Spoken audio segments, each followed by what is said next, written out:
With all due respect to all you speedways out there, there's only one we call the Speedway. Over a century, the racing machines have changed. The names have changed. The track itself has changed. But the mission has not. Green means go, straight into the tire tracks of history. A track that inspires awe and demands greatness. If you're to bask in its glory and become part of its history, the Speedway, the Indianapolis Motor Speedway, where the engines are about to fire and get this 400-mile race underway. So many familiar landmarks from a century of racing, including the Pagoda. It's evolved over the years. The modern version today is where you'll find our ESPN broadcast booth.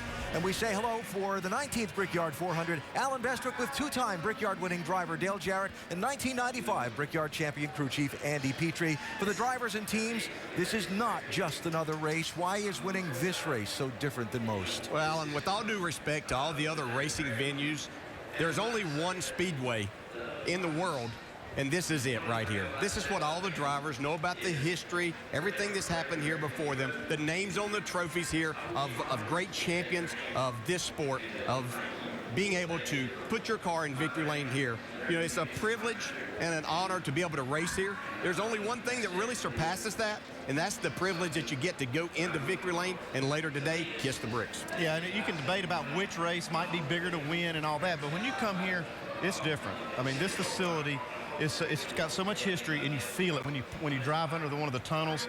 It's so massive, and you understand just how big it is to be here, the privilege to be here, and to go to victory lane. Well, it was a highlight of my career.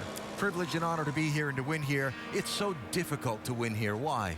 Every team comes here with their best. The drivers understand this is a difficult racetrack to negotiate, and you have to be almost perfect for 160 laps here today. Do all the right things, and that includes the pit crew too. Yeah, there's a lot of pressure on the pit crews to make that call. They don't want to make the wrong call, and they need to make the call at the right time to put their driver in the position that they can do the great things that we've seen done here. Well, only one driver and one team will get a chance to celebrate that special Indianapolis win today. They'll have worked very hard to earn it. What driver that'll be? Well, that's the fun. We get to find out. And remember, this race, in its 19 years now history, always has that late twist of plot at the end. Time to go trackside and get it started. And now, to say the most famous words in sports, is the chairperson of the board of the Indianapolis Motor Speedway, Mary Holman George. Gentlemen, start your engines.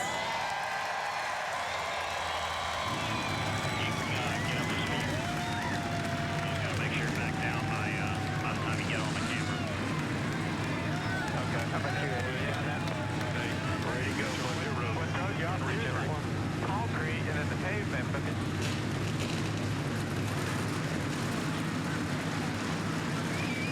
The bands, the balloons, the pomp and the pageantry are now over. Now it's time to go racing. No other driver in this field displays his passion for the Speedway more than Tony Stewart, the Indiana native who came here as a boy, sleeping in the luggage rack of an old bus while traveling with his family to see the 500. Now he's a two-time winner of the NASCAR race here and goes for victory number 3 today. Tony Stewart, our ESPN in-race reporter for the Brickyard. We'll talk with him on the pace laps next.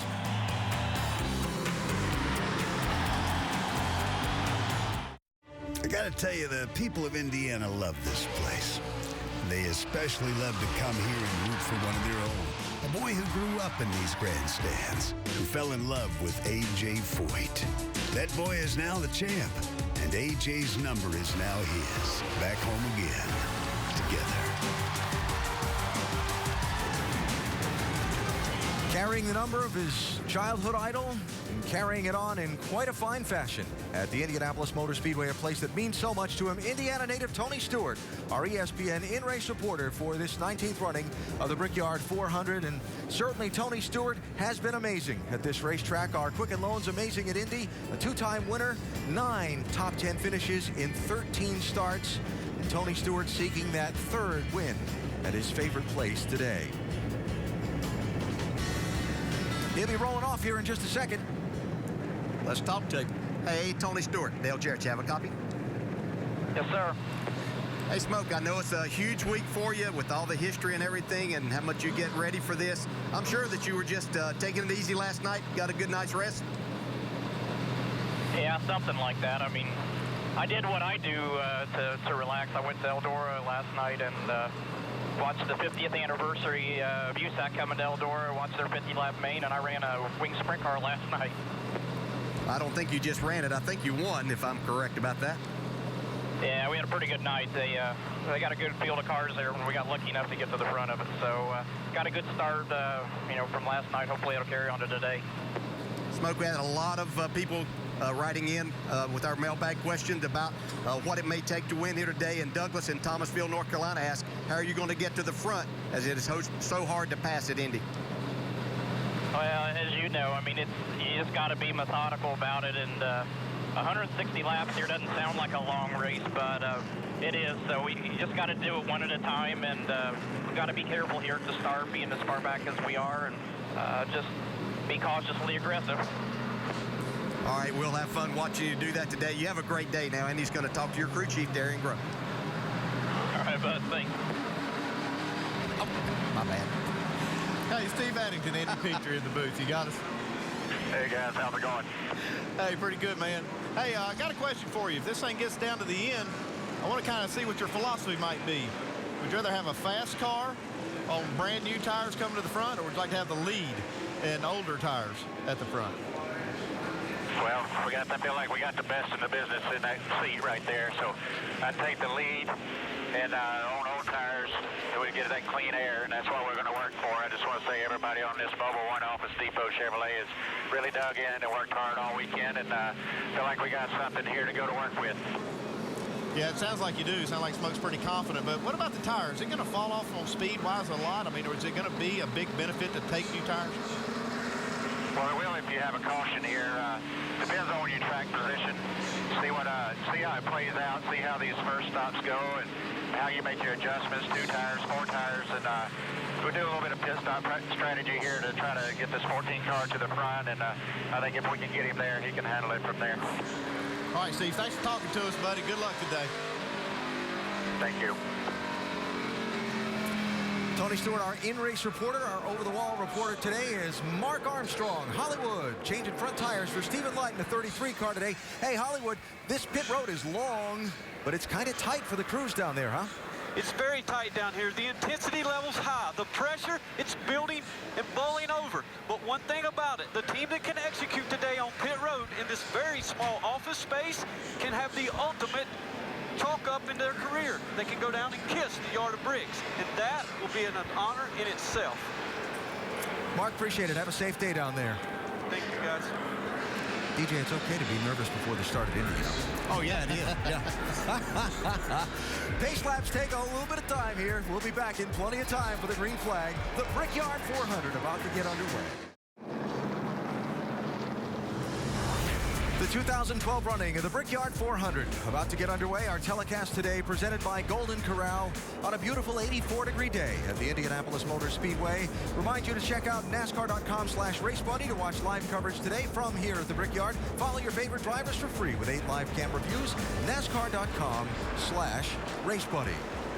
And boy, we have some great onboard views for this 400-mile race today. Brad Keselowski, winner here yesterday, is carrying our Dodge onboard camera. Tony Stewart, the 2-time winner with the fresh from Florida Gulf Seafood camera. Clint Boyer's got the 5-hour Energy on board. And Kyle Busch with the Goodyear camera.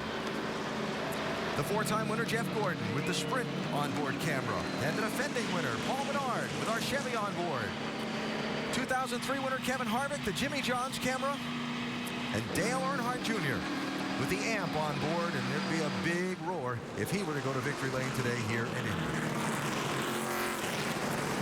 A lot of drivers want to win at Indy. Dave Burns, there's a couple that really need it. And here's the reason why for Denny Hamlin. It would be huge here. The team, of course, would love to be the one that kisses the bricks today. But crew chief Darian Grubb told me that it would be a, quote, sigh of relief if we could win today, because a third win on the season would be more or less a lock to make the chase. And they know that they gave away that lock, that insurance, just a race ago at New Hampshire. And boy, are they anxious to get it back today. Vince Welch.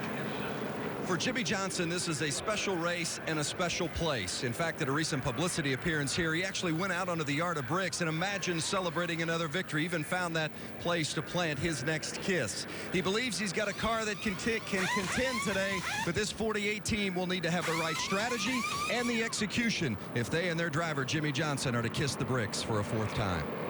All right, fellas, let's get ready to go here. It's a beautiful day for a race.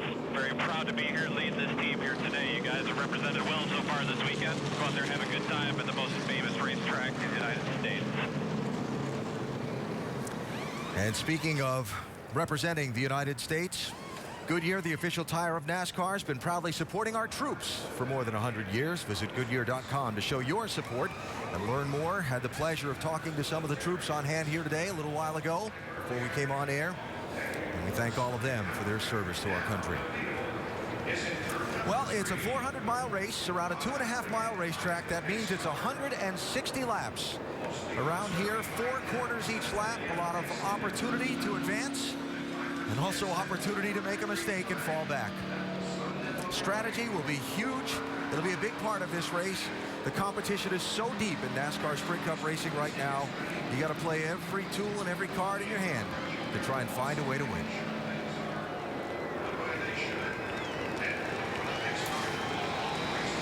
Field off of turn number 4. Pace car heads for pit road.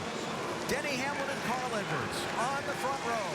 Crowd rising and cheering, and the Brickyard 400 is underway in Indianapolis.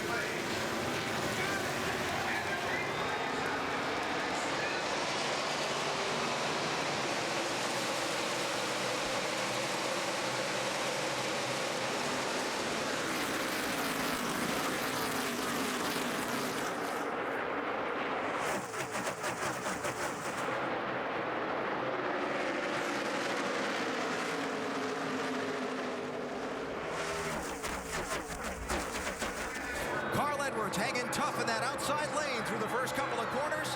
He's to the left as you look at it. Denny Hamlin to his inside to turn 3 for the lead. Yeah, Hamlin was glad to get a little bit of push from his teammate there. Carl Edwards showing a lot of power in the hood of that Ford right now. Hamlin will get clear.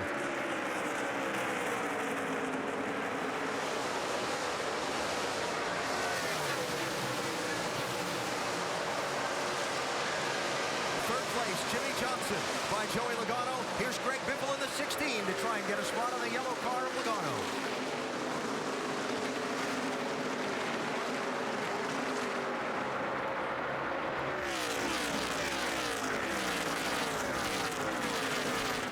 Is Kyle Busch. You're on board with Jeff Gordon. I had a report that there might be some trash on Gordon's the nose of his car. That's something we're going to be following and talking about quite a bit today, Andy. There's not much room for anything to get on there without creating big problems. Well, they tune these things. They take and close that opening up to the minimum. They can't afford to have anything on. Looks like he's cleared it now. That is one thing you don't want, especially early in the race. For some reason, the cars will always run a little bit warmer for that first 10% of the race, and then they kind of actually cool back down. So at this part, you definitely don't want anything that's impairing the cooling.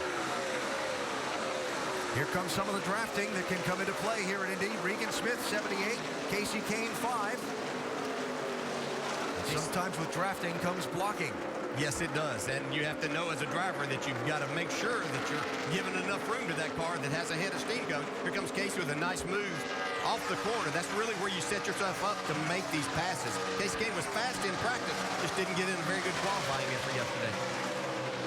Just about had position on Regan Smith, but Regan able to power away.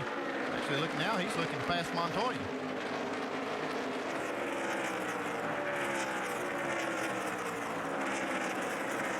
Four of the last 6 races here at Indianapolis for the NASCAR Sprint Cup Series have had a caution in the first 5 laps.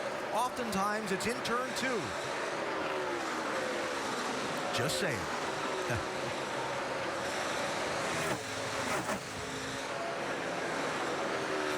Jimmy Johnson, the 3-time winner and 5-time champion, looking for second place on Carl Edwards.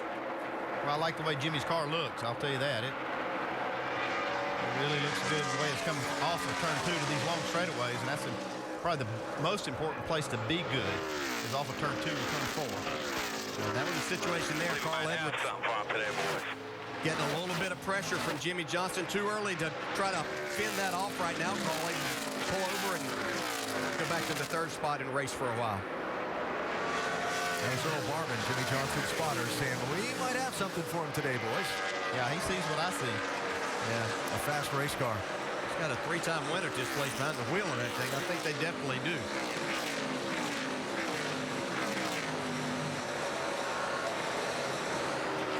Dale, you've won here twice, driven many, many laps around this racetrack. We saw that shot where the cars come screaming through at the edge of the grass in turn one. Is there any way you can describe for us just how delicate it is to drive one of these race cars at speed around here? Yeah, to see Jeff Gordon making a pass with Joey Logano now, but it is a thrill, especially in the turns 1 and 3, and more into 1 because it seems to be a little more closed up and you have less room to get in there. But you think about well over 200 miles an hour, making a hard left corner there. It's really a thrill as a driver, and you know that you've only got about a 5 or 6 inch line that if you miss that there, then the lap's not going to be nearly as good, and you have to start looking in your mirror, looking around as to who's caught you there. Yeah, and that precision you're talking about, it'll come into play today. Somebody's going to get too low in those corners. They're going to get on that grass. They're going to kick it up for the competitors behind them. And we've seen that be a problem for many years coming here. They've done a lot of things to try to mitigate that, but it's still there. You can still get down too low and get that grass. Be on the front side of the pagoda, and Jason will be on the back. Is that correct? That's correct. Yeah, one thing we just have to be kind of clear today because I'm not too familiar with your voice or Chad's voice on the radio, just to make sure I know who's talking, you know. Copy that.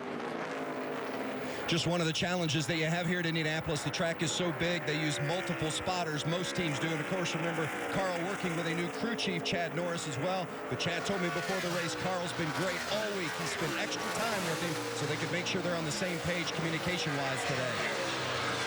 Right, Vince, we'll keep an ear on the 99 radios as Kyle Busch zips past Greg Biffle to pick up the 4th spot. Kyle Busch was really good in the nationwide race yesterday. Didn't get a victory after a few issues, but we really expected him to be fast here today. His flat track program, because there's only 9 degrees of banking in the corners here, and you don't utilize that 9 degrees of banking, but it's really improved. And I think that Kyle, in talking to Denny Hamlin, his teammate, has changed his driving style on these flatter tracks a little bit, and it seemed to help him quite a bit. Tony Stewart trying to pick his way forward in that 14. Remember that Smoke started back in 28th spot. And that's a lot of work to get toward the front of the pack on this track. They do have a lot of work to do. I spent some time in their garage this morning with Steve Addington. And they were making a lot of changes. They were still up on the scales, making final changes this morning on that car because it was not where Smoke wanted it like yesterday in practice. So Tony up to 22nd position in the opening 7 laps of racing here at Indianapolis. The Brickyard 400, telecast presented by Golden Corral. Every lap so far led by Denny Hamlin, but it's very early.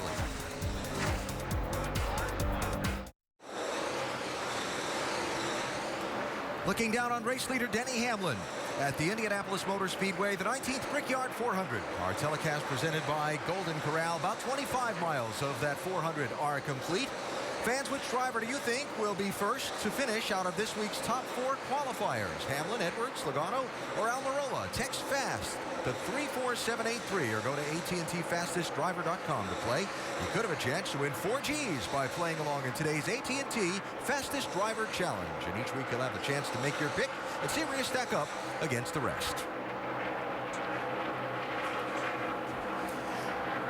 Caution free in the early going. Mike Bliss has gone back behind the wall in the 19 car. The other 42 are on the lead lap. Now, does your gauges look okay? Yeah, gauges are good. I'm going to run one more lap. Anything I can do? Well, there you hear and see Carl Edwards off the pace in the 99 car. Had just lost third. Had just lost third place to Kyle Busch, and now he's slowing down. What a horrible feeling as a driver. You get so excited and up and prepared for this. They had a strong qualifying effort in something like this early in the race. I heard a loud pop. Coming to you. Let's lift the hood, okay? See, he's not really even got the throttle down much. Feel like fuel or anything, Carl, or is it you definitely think it's something else? The valve spring or plug wires are burning up or something like that, okay? It's one cylinder at least. Yeah, he's just trying to baby it back to the pit area. Not the way that Carl wanted his Indianapolis to unfold, and certainly not for Chad Norris. In his first race as Carl's crew chief, talked about, and we saw in our opening, all the work that goes into preparing your best piece to take a shot at winning on this so demanding track. Here. We got to keep all the points we can get. She's our brains. Yeah, still got to stay focused. You heard right there Carl say, hey, we've got to get all the points we can. Just figure it out. If we can fix it, let's fix it. It is a big letdown, though. Here he is, Vince. You heard the radio transmission between Carl Edwards and his crew chief, Chad Norris, about Carl trying to provide a diagnosis from the cockpit. The hood is up and they are inspecting, but as you guys indicated, certainly not the kind of performance or result this team needed as it pursues a spot in the chase. Edwards began the day 11th in the championship. 46 points from 10th place. Remember, the top 10 on points make the cut to race for the championship. The final two drivers, most wins of drivers between 11th and 20th. Carl with no wins this season and now falling further behind that 10th place. Try to cut it off one time, Carl, and restart it. Yeah, the process here, they're Shut the master off and then restart it. They're trying to figure out which cylinder is dead. That's the first thing they're trying to do. And if they can't identify one particular cylinder that's for sure that's not hitting, they'll go back and look at other things. And that's what they're trying to do here. They don't see a smoking gun, so they want to say, okay, let's reset it and see if it's something in the computer. All right, clear out 4,500. Clear out 4,500. Jack Roush, team owner, so involved in engines. Watching as his car now heads back out onto the racetrack, having lost a couple of circuits to leader Denny Hamlin.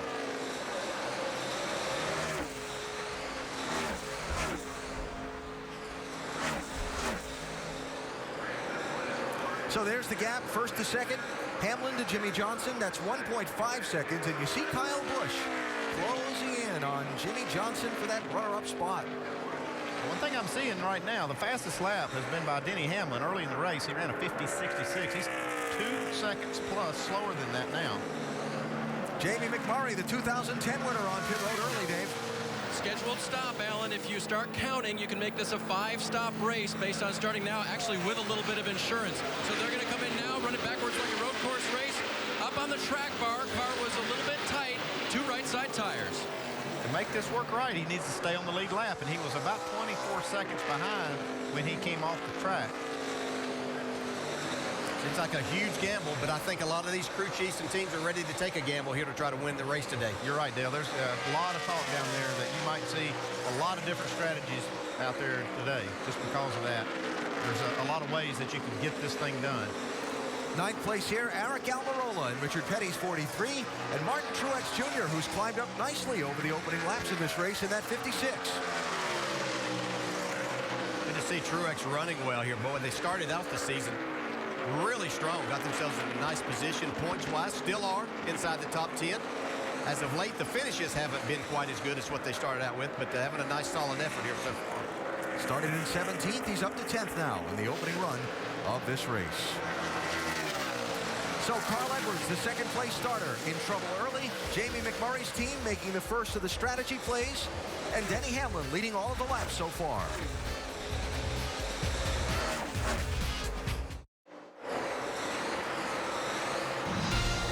Major League Baseball tonight on ESPN with that bitter rivalry. The Boston Red Sox and the New York Yankees split the first 2 games of the series. They'll face off in the Bronx tonight at 8.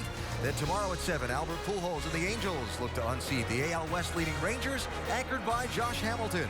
Sunday Night Baseball presented by Taco Bell. Monday Night Baseball presented by USAA on ESPN. Both games available on ESPN3, live on WatchESPN.com and the Watch ESPN app. First 50 miles of the Brickyard 400, telecast presented by Golden Corral, are in the books. Denny Hamlin leading Jimmy Johnson and Kyle Busch beginning to close. Andy, you were talking about that fast lap and how much they slowed down. It's over 2.5 seconds now that Denny Hamlin has slowed down from his fast lap. Carl Edwards back in 39th spot, 2 laps down, Vince. Carl says that the oil pressure and the fuel pressure are fine, but it sounds like a header's broke. They were discussing whether or not to come back in and look at it further and continue to work on it, but Carl said, as long as it's running the way it is, I'd prefer to stay out. So they're going to defer to Carl's suggestion, and he'll stay out as long as he can. He said, if it's terminal, we're going to be done anyway. Let's just stay out and see what happens.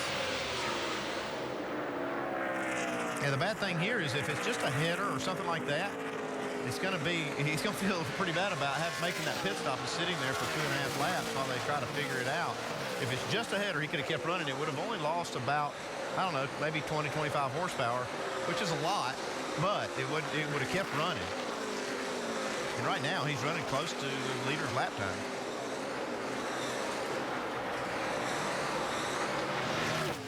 Well, he was a little slower in the last lap, but there are laps that he has run pretty close to the leader's time. Jimmy Johnson closing and closing little bits at a time on Denny Hamlin. Yeah, that looks like a little trash on the grill of that 48 to me.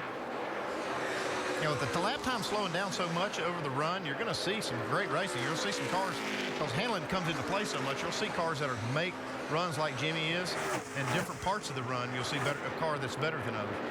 I see Jeff Gordon has been making some really good laps from the start. He's about, he's 4 seconds back now, but he's been making some headway. A little crash on the lower left side of the grill of that 11 car also.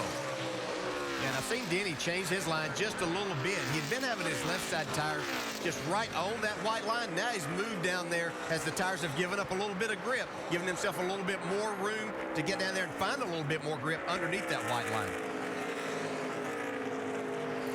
So in last year's race, it was lap 25 when the leaders began making green flag pit stops. Kevin Harvick, not one of the leaders right now. Doc, he's in 24th. You know, Alan, he struggled all weekend with getting the handle on the car in practice and in qualifying. That's why he qualified back in 27th. And, of course, it's not much better today. Listen in. 5290 on the tip. 10-4. We might as well pit. Might as well do something. This is terrible. Worse than it was in practice. And what the terrible means is the car is plowing on the corner entry. It's plowing on exit, and suddenly the car will just snap sideways. He said, I'm going to spin out, I'm going to spin out. So he has got his hands full out there. Guys? All right, Doc, thanks. As we were riding on board with Kevin Harvick, you saw Brad Keselowski dive onto the pit lane. Doc?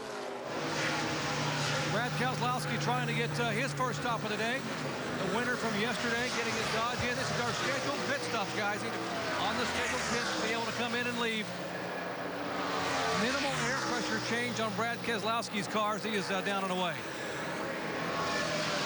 Andy, we were starting to talk about the strategy before when Jamie McMurray made the early move to pit road. Yeah, Jamie was about, like I said, 24 seconds behind when he made that stop. He only changed right sides, got back out there, still was a lap down. And to really make advantage of that, if you're going to play it without risking it a lot, you need to be within about 20 seconds of the lead. That way you stay on the lead lap and you can take advantage of that. Here comes the 20, Dave. He's had a car that was pretty decent in practice. They'll go ahead and make some changes for Joey Logano, try to get him back out on the speedway. Leaders bypassing the opening of pit road there. And Johnson continuing to creep closer and closer to Denny Hamlin. And these drivers were telling me at what little they saw in practice that as they got closer to a car, they picked up an aero push that made it a little bit more difficult. Vince? Not too bad of a car for Mark Martin. They just put 4 tires on it, filled it up with Sunoco fuel. Also pitting that last lap, we saw Logano and Martin, Jeff Burton, Montoya, Harvick. And Landon Castle was in. Here's Greg Biffle in for a stop. Headed toward Dave. Now, his car started the day, in his words, aero tight. And then he radioed in, I can't tell if it's loose or tight on exit. Crew Chief Matt Pusha vowing, we will get you some grip. That is a track bar adjustment and air. Vince. The biggest issue for the 88 of Dale Earnhardt Jr. is just the water temperatures have been going up, and they've had some temperature difficulties because of that trash on the grill. So they cleaned the grill, 4 tires for Dale Jr. And you see the leaders, the top 2 anyway, coming down pit road. Behind some of the cars that are exiting. It's Jimmy Johnson first to hit his pit stall. Jimmy's been pretty pleased with the car, but they are going to make a track bar adjustment. Going to go down 1 round. Sunoco fuel and 4 tires. No major complaints for the 48. Dave Burns? Minor complaints for Denny Hamlin. Tight in the center, and it's causing an exit issue as well. He also will get that track bar adjustment and air pressure adjustment, and they will fill it full of Sunoco fuel. Remember, going full stints here on a full load of fuel, very important. Look at the race off pit road. Now they'll have a drag race around that exit road. Well, that was a nice little race. That's totally flat down there. Jimmy Johnson gets the lead there from Denny Hamlin. Vince? The 21 of Trevor Bayne, he said experience is going to be the big key for him today. They made a track bar adjustment, also an air pressure adjustment, 4-tire change. It's a little loose at the end of the run. Mike? Jeff Gordon saying he's tight in, loose off, more concerned about the exit than anything else. A load of Sunoco race fuel going in, also a 4-tire change on Jeff Gordon's race car. Dave? Kyle Busch said his car was difficult to turn in the center of the corner. When it exited the corner, it was loose. He will get a full load of Sunoco fuel. He will get 4 tires. They'll make an air pressure adjustment for Kyle. Yesterday's runner-up and former Indy 500 winner Sam Hornish in for his schedule top. Great fuel mileage for the Dodgers. Keep that in mind, guys. Going to be 4 tires for Hornish. Chassis adjustment. A little bit snug on the entry. A little snug on exit. Going to top it off with Sunoco fuel. Now left side tires going on Hornish's Dodge. And that will, for the most part, complete the cycle of pit stops for the lead lap cars. The big rush on and off the pit lane. Jimmy Johnson closing on Denny Hamlin before the stops, getting off the pit lane a little bit faster than the 11. And now the new leader of the race is the 5-time champ. And there's the gap first to second. You see Kyle Busch losing a little bit of ground on that exchange of pit stops in that bright yellow M&M's car.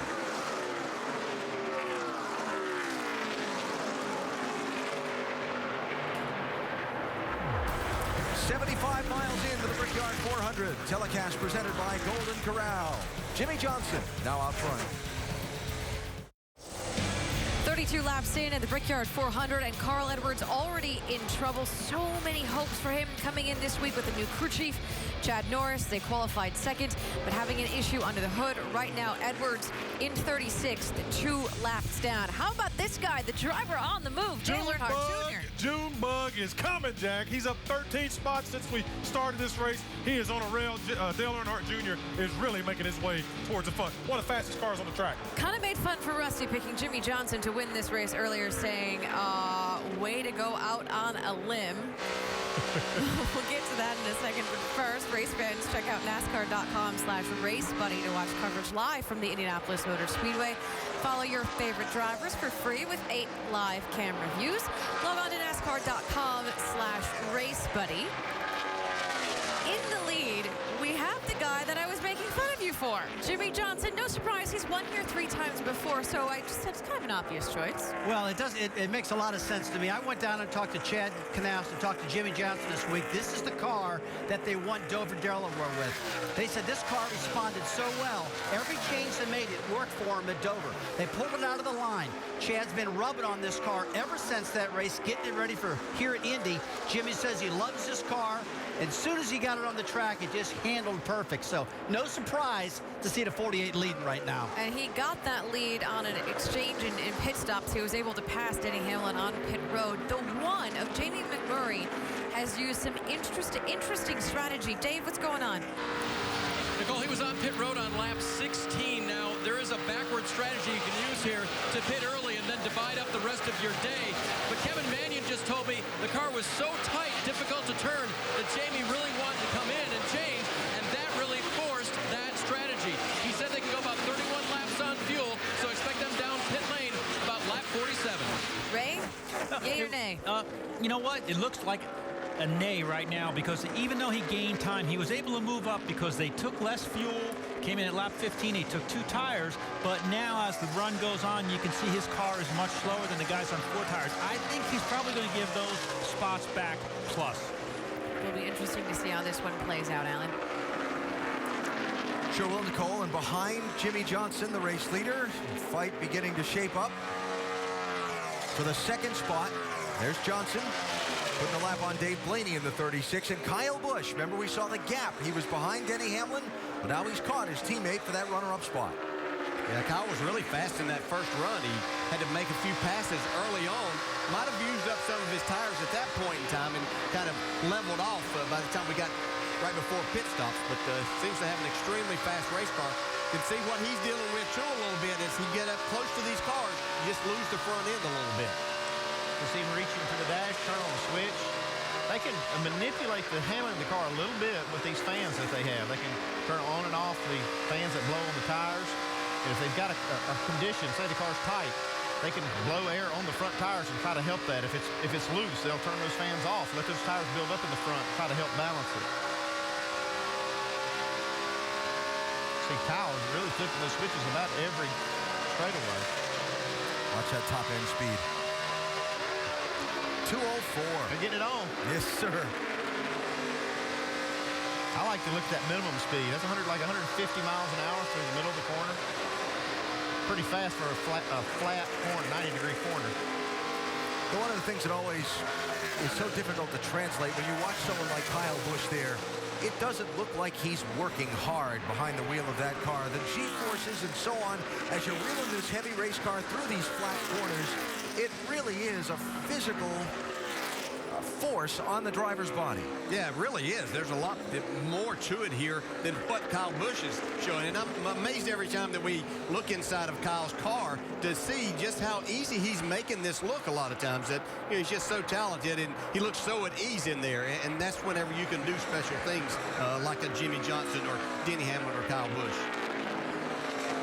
Well, Jimmy Johnson got to the exit of pit road on the green flag stop, side by side with Denny Hamlin. Passed him on the exit lane to take over the lead at Indianapolis.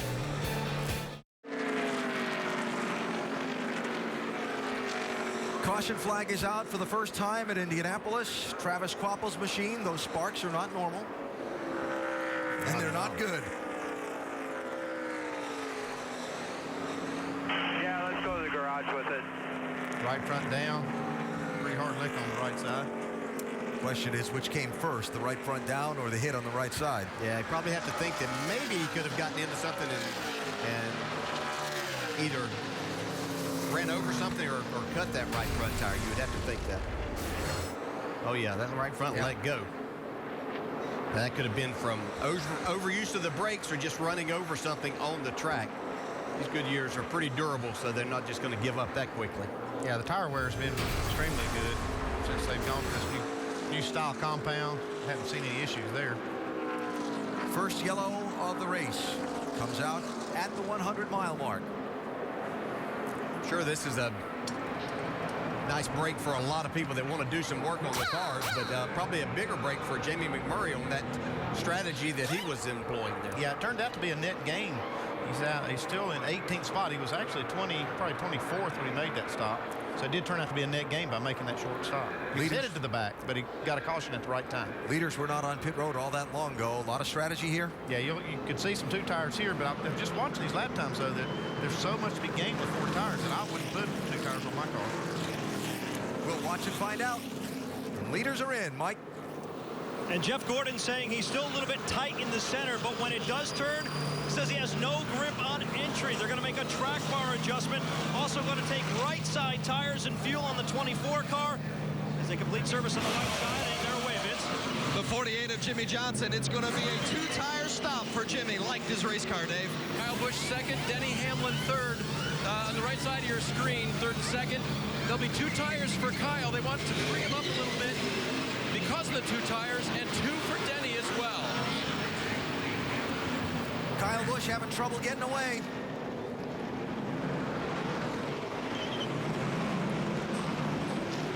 There he goes.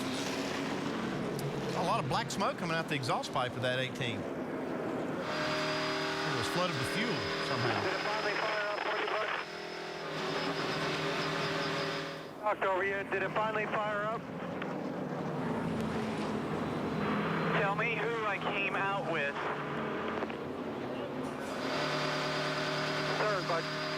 came out third. Car takes off okay, and then all of a sudden, that black smoke is it's loading up with fuel in the cylinders.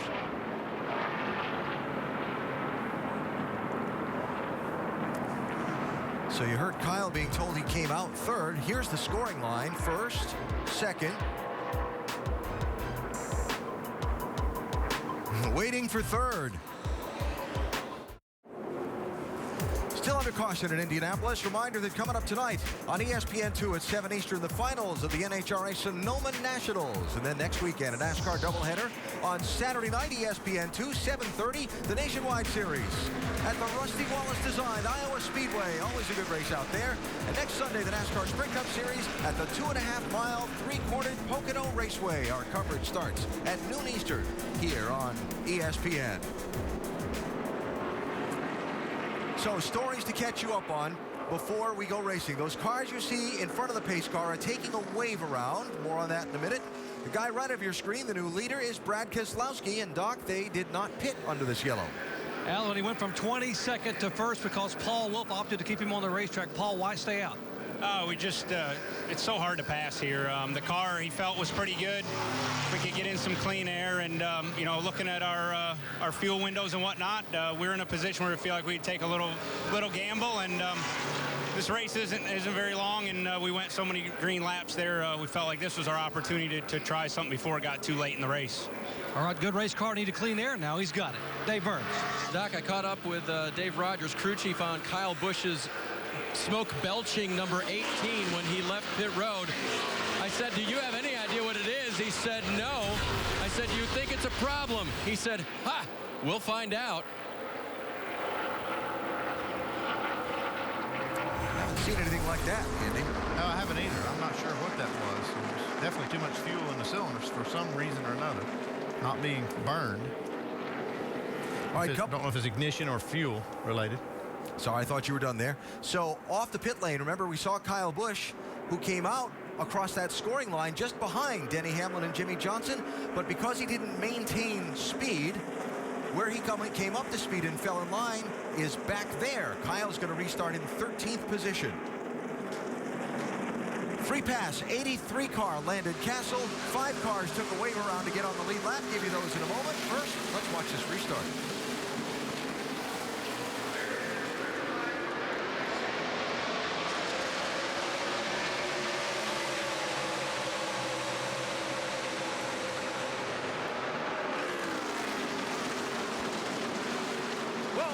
Out of the groove as Johnson goes for the lead.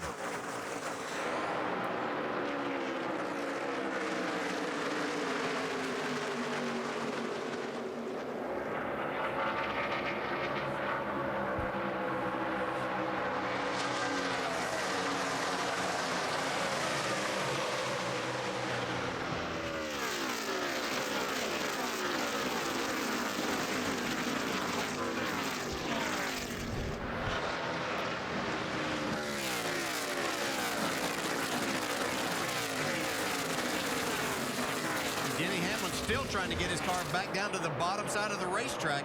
I would have to say that he probably just didn't get those left sides cleaned off very good before that restart as he drove off into turn 1.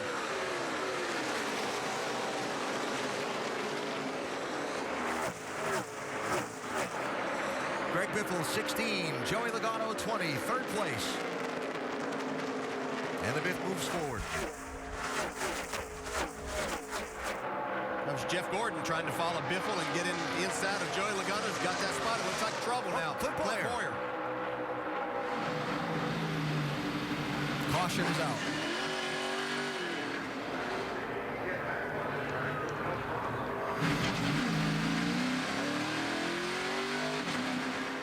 Contact at the left rear. Keep an eye on the left front fender, guys. Don't let it get tore up. Let me know where the leader's at. Just coming off a 4. Just coming off a 4. Clint Boyer, 27th at the time. That intense action you saw after the restart in the pack. And obviously he got the worst of the shuffle and jockeying. Behind the left rear. Spoiler's actually up a little bit. It'll be fine. Be fine. See Clint trying to take care of that left front fender. Left quarter down. Left front's flat. You can see the steering wheel shaking. Bringing out our second caution of the afternoon. Well, fans, the fifth running of the... There's Boyer right of the screen in the 15. There's where the damage came in the left front fender.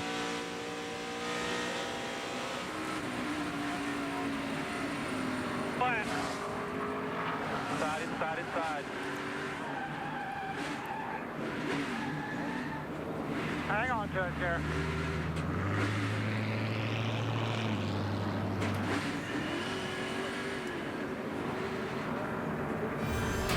So Clint Boyer, 27th at the time, now on the pit lane with damage. And the second caution of the race is out.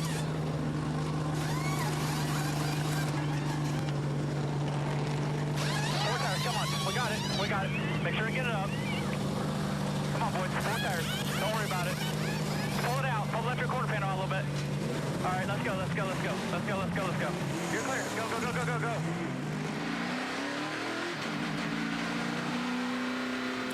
Trying to get Clint off the pit lane with fresh tires. Left front fender's fixed already. Before the pace car brings the field around and drops that 15 car a lap down. Yeah, these drivers all know these restarts. There's two things about them. They're nerve-wracking because there's not a lot of racing room out there, but these drivers know that's a great time to make up some spots. A lot happened in that last little stretch of the race. Clint Boyer bringing out caution for the second time. Jimmy Johnson now back ahead of the pack here in the Brickyard 400 at the Indianapolis Motor Speedway.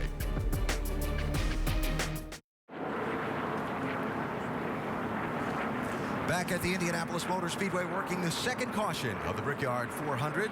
Here's KFC fresh off the wire. Jimmy Johnson back in charge. Took the lead from Brad Keselowski on that last restart. And this second caution waiting for Clint Boyer with a spin in turn number 2 after some contact with Juan Pablo Montoya. Denny Hamlin, one of the leaders, on the last restart running third, but slipped down in the corner. Wound up back in 14th place.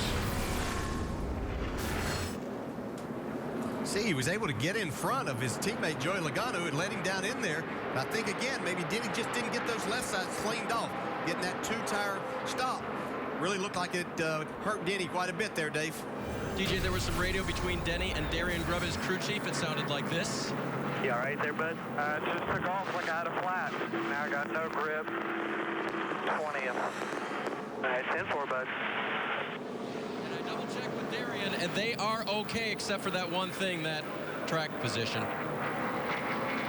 Yeah. It's easy to give up.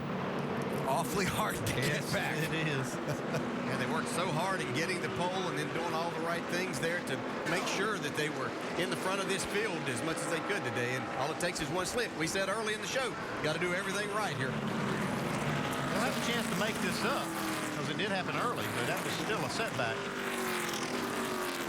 So field doubling up for the restart. On the last restart, the inside line really advanced, and the outside line didn't go so well. So I want to point you to Dale Earnhardt Jr. in the 88 car, third on that inside lane. He picked up 5 spots in the brief few laps of racing on that last restart, and now he's just third back on that inside row. Yeah, it's just so treacherous on that outside. You can see that gray area. When you get your right side tires in there, you just have to slow down till you can get the car under control. See, Kurt Busch, that last pit stop, he's the first car in this lineup that took 4 tires. He made up some ground on that start, too. Having to get by a few cars. He's got, like I said, he's the first car with 4 tires, but he is starting on the outside. So we'll see how it all plays out. And you see Kyle Busch just ahead of Kurt Busch, who made up a little of the ground that he lost with that problem exiting pit road. That goes just what you were saying, Alan. He was 13th on the inside, was able to really make up some ground early. Quick bit of housekeeping on the all those wave rounds that last time by. Guys that come back on the lead lap: Bobby Labonte, Dave Blaney, David Gilliland, David Reagan, David Stremme. Free pass on this caution. Casey Mears, he's back on the lead lap in 32nd place. Boyer did stay on the lead lap. He's at 29th. And we're going to try it again. These difficult flat corners, so treacherous, just one car at a time. Put them double wide and fighting for position. And you know the competition is so equal in the Sprint Cup Series these days, you've got to get all you can before the field singles out. These drivers are well aware of that, and they know there's not much racing room to get it done on. Jimmie Johnson, 48. Brad Keselowski in the 2 alongside. Coming back up to speed.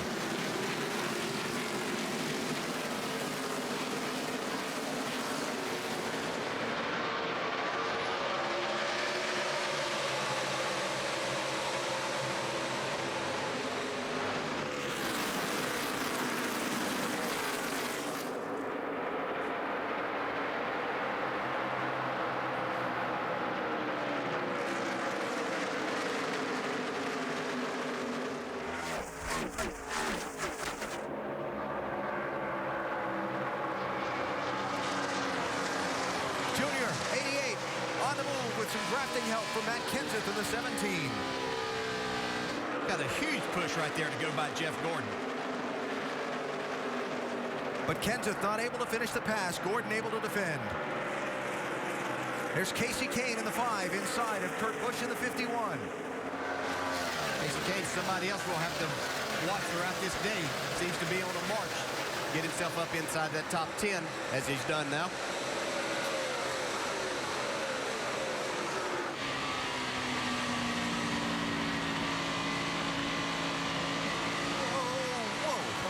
You see the 22 of Sam Hornish wiggled just a little bit right there. That's all that Kevin Harvick needed. Sam Hornish Jr., the former Indy 500 winner, driving that Penske 22 after the suspension indefinitely of its regular driver for this season, A.J. Allmendinger. Due to a violation of NASCAR's substance abuse program, Allmendinger has already entered NASCAR's Road to Recovery program, hoping for reinstatement. Team owner Roger Penske here at the Speedway today, telling reporters that he'll have a conversation with Allmendinger this week, and they'll discuss what lies ahead. See Trevor Bayne there, young driver here in the Wood Brothers number 21, making a pass on Eric Almirola, or trying to.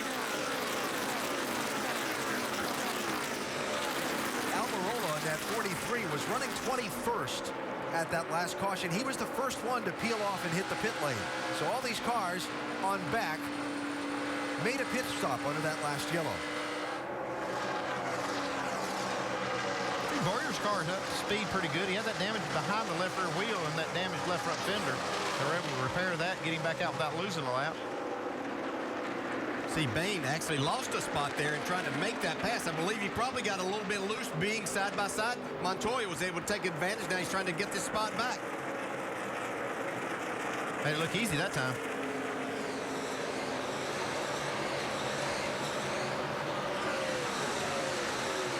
So things have sorted out since the restart.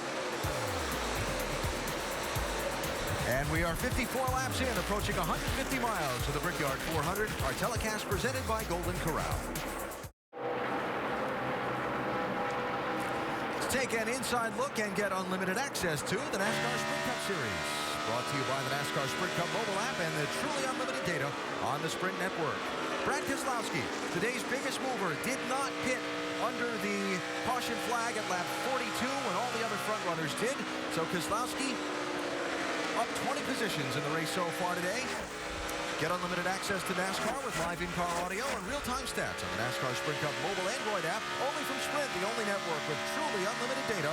Learn more at sprint.com/speed. Brad Keselowski had fallen to third behind the 16 of Greg Biffle and just got that second position back. I'm impressed because he's got older tires than the rest of the cars around him, and he did drop back initially, but now he's going back forward. Like you said, passing Greg Biffle. Change for fourth. Yeah, Jeff Gordon on the march again. It's like after he got kind of settled in after about 3 or 4 laps that his car started coming back to him after that restart. 24 car, good, looks like it's got good long run speed from what I've been seeing. But all of this is going on behind Jimmie Johnson, who is clear of the field by 2 seconds after his quick getaway from all the racing behind him after the last restart. Let's go up to speed with Nationwide Insurance and update you on some of the front runners. I can see him in the pit right in front of our position in the pagoda. Vince Welch is there, but we're going to hang on just a second with our up to speed because we might see some pit road action right here. See Keselowski now making that stop. He was due to make a stop earlier than the rest of the leaders. No penalties here. No penalties. Here, down away.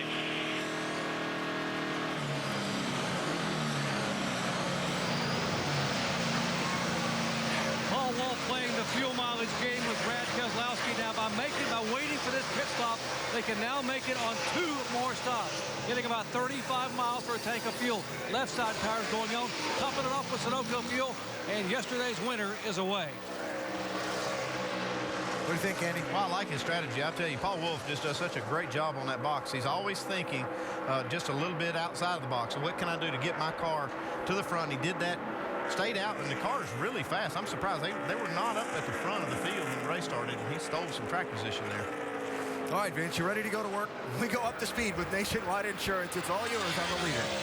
Well, Jimmy Johnson reporting that his car after that 2-tire pit stop is a little more free, but it has stabilized. He said if we go back to 4 tires, I think we're going to be right back where we were, which means really, really good. Dave? Vince, I had a question for the spotter for Greg Biffle this morning, Joel Edmonds, who knows Greg very well. I said, Greg's known as such an aggressive driver, but this is such a technical track. How can he be so fast here? Joel said he's aggressive, but with car control. You've got to have both. Greg's headed today, and he's running second. Mike?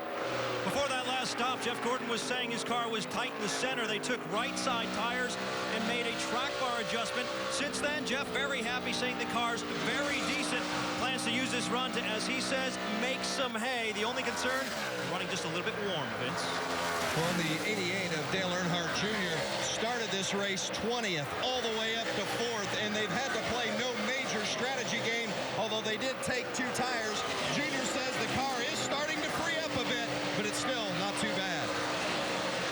Vince, no word from Kyle Busch on that belching motor. It seems to be back up to speed, and Kyle running very well.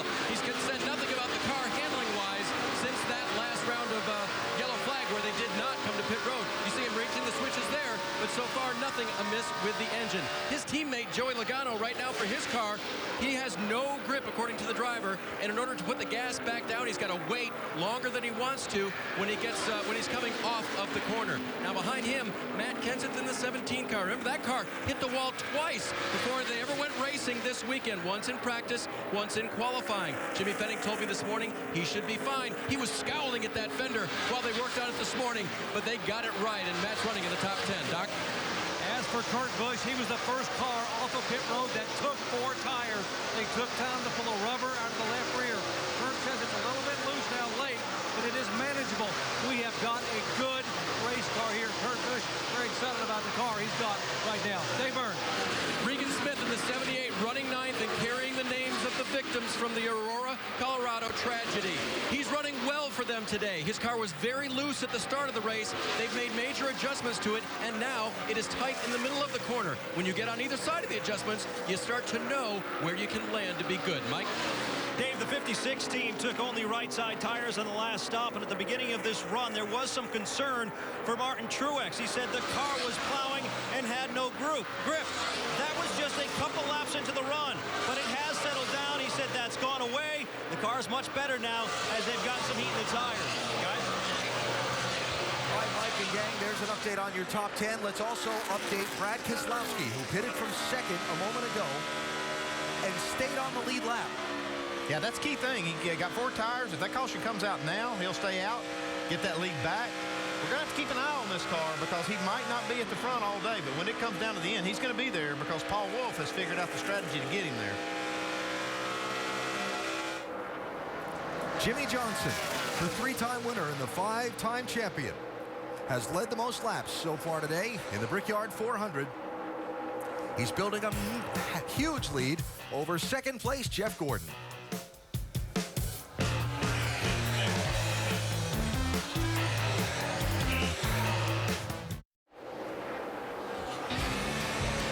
Beautiful look at downtown Indianapolis from over the top of the Speedway. Welcome back to the Brickyard 400 telecast presented by Golden Corral. Check out NASCAR.com/RaceBuddy to watch coverage live today from Indianapolis. Follow your favorite drivers for free with 8 live camera views. Log on to NASCAR.com/RaceBuddy.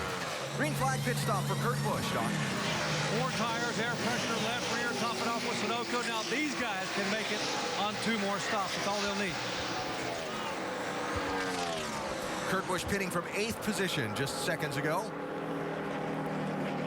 We're a little bit slow on the left front, and I'm not sure they got all the lug nuts on that car. We'll see. They are going to bring him back down pit road because I don't believe NASCAR thinks he got all the lug nuts on that as well. Got something right today. Oh, please. There's your gap, 1st to 2nd. I've been impressed with Jeff Gordon in the drive in this 24. We talked on NASCAR Countdown when Ray had his conversation with Jeff about the season so far and being winless. They have come close and things just haven't fallen their way. And if he's going to make a bid at trying to win that 5th championship, he might just need to win a 5th Brickyard 400 today. He's got a good car. Yeah, and it was easy to say coming in here because of how they performed last year and how they he's won 4 times here, but they still got to go out and get it done. Dave? Jamie McMurray in the 1 car. He complained recently that it was a little bit tight in the middle toward the exit of the corner as well. So they'll make an air pressure adjustment for Jamie. Remember, he's been a little off sequence all day. Lap 70 seemed to be about the threshold for this situation, like Kurt Busch was trying to do as well. All of the leaders pitted at lap 42. Some others pitted at lap 48. So this string of pit stops could carry on for a little while. Here's Sam Hornish in, Doc. Sam Hornish complaining the car being a little bit loose in, loose off, tight in the center, air pressure adjustment. Sam hoping to be able to be impressive today as he was yesterday, finishing 2nd in the NASCAR Nationwide Series car. Of course, the former Indy 500 champion. They cleaned the grill. Hoping to be able to get Sam down and away here in less than 16 seconds. Hey, Doc, thanks. And while this cycle of pit stops goes on, Jeff Gordon is closing quickly on Jimmy Johnson. Catching him a couple tenths a lap right now. Look at that. Reeling him in. Yeah, and you can kind of see how Jeff is right down at the bottom. He's not actually getting all the way to the wall with having to use up the whole racetrack. Big rush on the pit road. Sorry, DJ.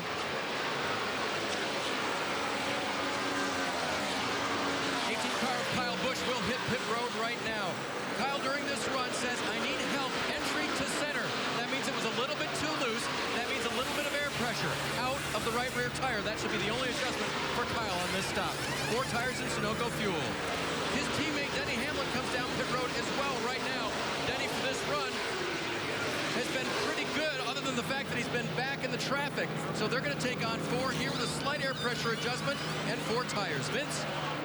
The 48 of Jimmy Johnson has been the dominant car today. He's coming to his pit box, and crew chief Chad Knaus asked him, don't get too tight to the wall. They're making a 4-tire change, and on that first stop, he got a little snug, and it was difficult for the tire changers. No chassis adjustment here, just 4 fresh tires and Sunoco fuel for Jimmy Johnson. He likes his race car, but he said the right rear was giving up a bit late in that run. Dave? Greg Biffle is in now. He said his car was just a little bit free, so they'll make an air pressure adjustment for him. 4 tires for Biffle.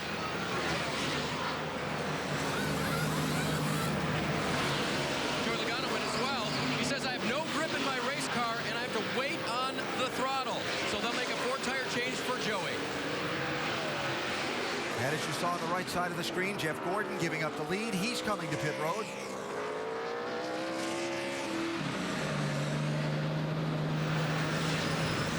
As you guys might imagine, Jeff Gordon real happy with his race car right now. No adjustments expected on the 24 car. Just 4 tires and Sunoco race fuel. Jeff Gordon real happy with that race machine right now. Dave? Matt Kenseth is in now. They were planning on possibly doing an adjustment to the left front where they would take a shim out to help his car into the center of the corner. He said, it's hard to drive right now. It's so loose, I can't get into the center of the corner. So we'll see if they take some extra time right now, possibly a spring rubber out instead. And as they go to the left front, we'll see what happens when they pull the tire off. Yes, he's going to go in. Tire back on. Vince. The 42 of Juan Pablo Montoya. He's been second here before. Twice he's led the most laps, but this year he can't catch a break. Right now he says he's lost all stability. Air pressure adjustment, wedge out. They added some tape. 4 tires and Sunoco fuel to try to get that car better for Juan Pablo. Still to pit, Eric Almirola, Bobby Labonte, Landon Castle, and David Gilliland as we watch the pit stop cycle through.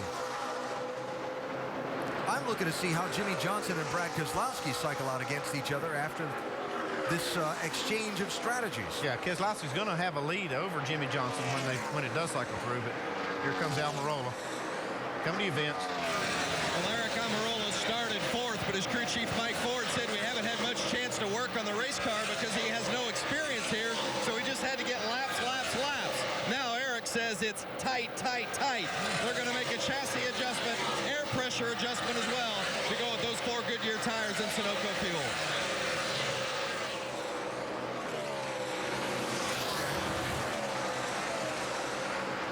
So Almirola away. Bobby Labonte, the new leader. Remember, we had that spread with the 2 quick cautions where some guys pitted, Almirola among them on that second of the cautions. And that's why this run of green flag pit stops is so strung out, if you will.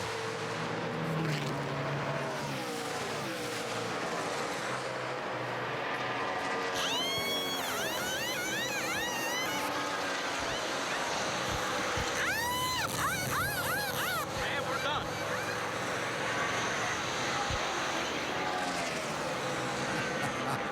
Hollywood Armstrong, our over-the-wall reporter, changing front tires for Stephen Light on that 33 car today.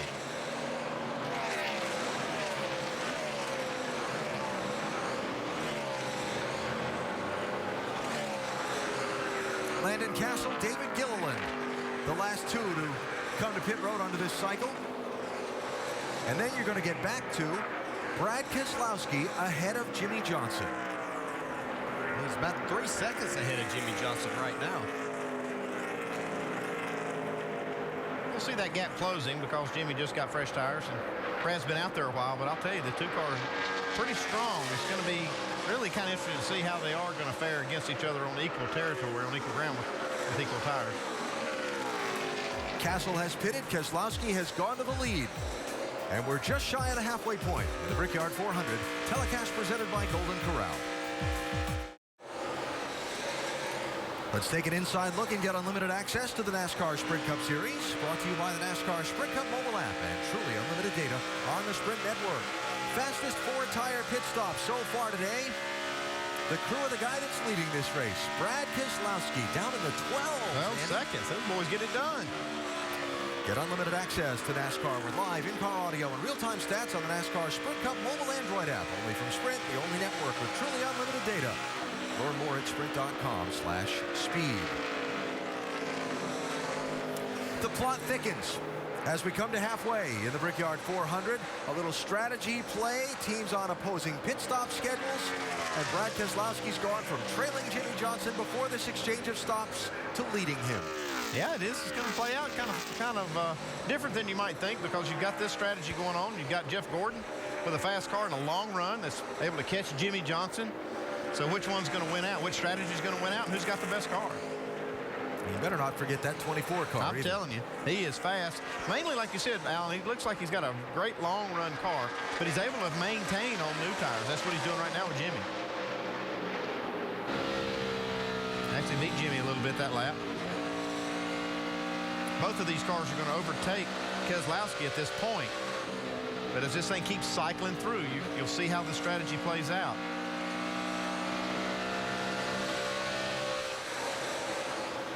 Looking here at Denny Hamlin, who, after that one restart where he got down in and the car just wouldn't turn, and in turn 1 fell outside of the top 10, is still back there outside the top 10 right now.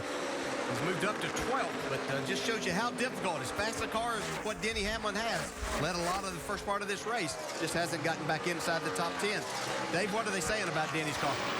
I'll tell you what they're saying, and then I have a question for you, DJ, as a former driver here and winner. Right now, it was tight before the pit stop. They made an adjustment. It is still tight, and the question is, mentally, when you get back in traffic, when you had all that clean air earlier mentally, can the car sort of tighten on you? Yeah, and you'll create some problems tightening too, but besides the aero tight that you're going to get, you start overdriving the car to try to make up for everything that happened. I can tell you, though, too, it's real. That the farther you get back in the running order, the tighter the car gets. The more traffic you're in, the more disturbed the air is, and all the crew chiefs will tell you, if they're going to set their car up to run from the back of the pack up, they've got to have the car freer. This is 10th, 11th, and 12th here. Paul Menard, Casey Kane, and Denny Hamlin. Tony Stewart, the two-time winner, all the way back in 24th position. After that pit stop under green just a couple of laps ago for Tony, well, it didn't go so well.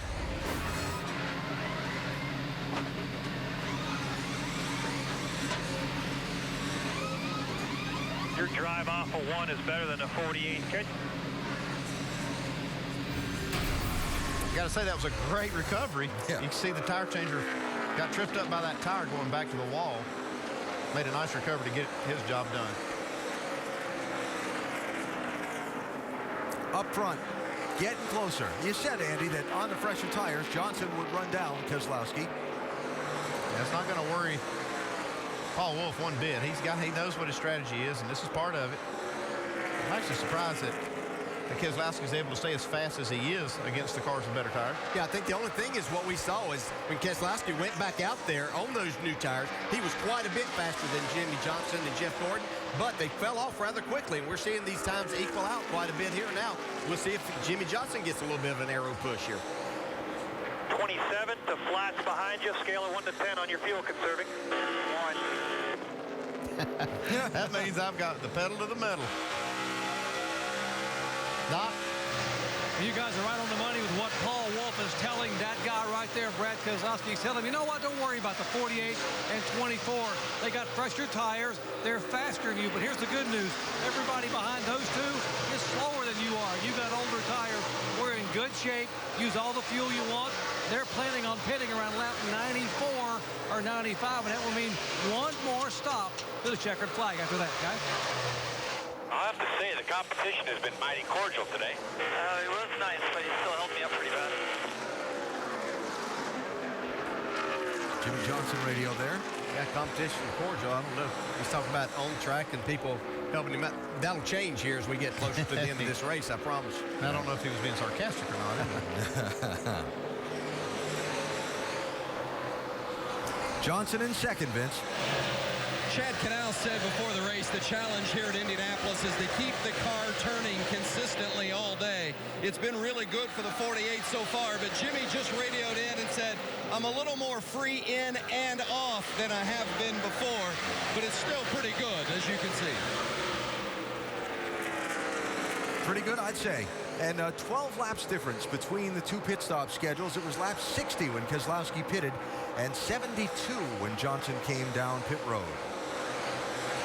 Take a look at these speeds at the line, see who's getting the most out of their car. Looks like that lap by Keselowski so far the fastest. White and black car coming at you is Kurt Busch. He did come back down the pit lane to have those lug nuts replaced that were missing from the green flag pit stop. Unfortunately for Kurt, that has left him a lap down in 31st place. 15 Indianapolis 500 wins for the captain Roger Penske. Never won a stock car race here until yesterday when Brad Keselowski drove into victory lane trying to get a Brickyard 400 win today. 88 complete at the Brickyard 400. If you're just joining us, the 5-hour energy rapid recap will get us caught up. Carl Edwards not having a good day. Started second, but he's 4 laps down in 35th. Oh, man, just having a terrible day. Something wrong with the engine. It must be electronics or something. He's 4 laps down, like you said. Brand new crew chief trying to turn his year around, and it's getting worse right here at Indy. Yeah, we saw Denny Hamlin out early. Track position is absolutely a key. Led a majority of laps early, 26 to 27. On that restart, went back to 15th and hasn't been able to work his way back up through traffic. That's the pole sitter. Not the pole sitter. Dale Earnhardt Jr. started 20th, but looking good now. Yeah, and Junebug is moving forward. Looks really good. Yeah, Junebug. And little tidbit, the only father and son combination ever to win here was? Unser.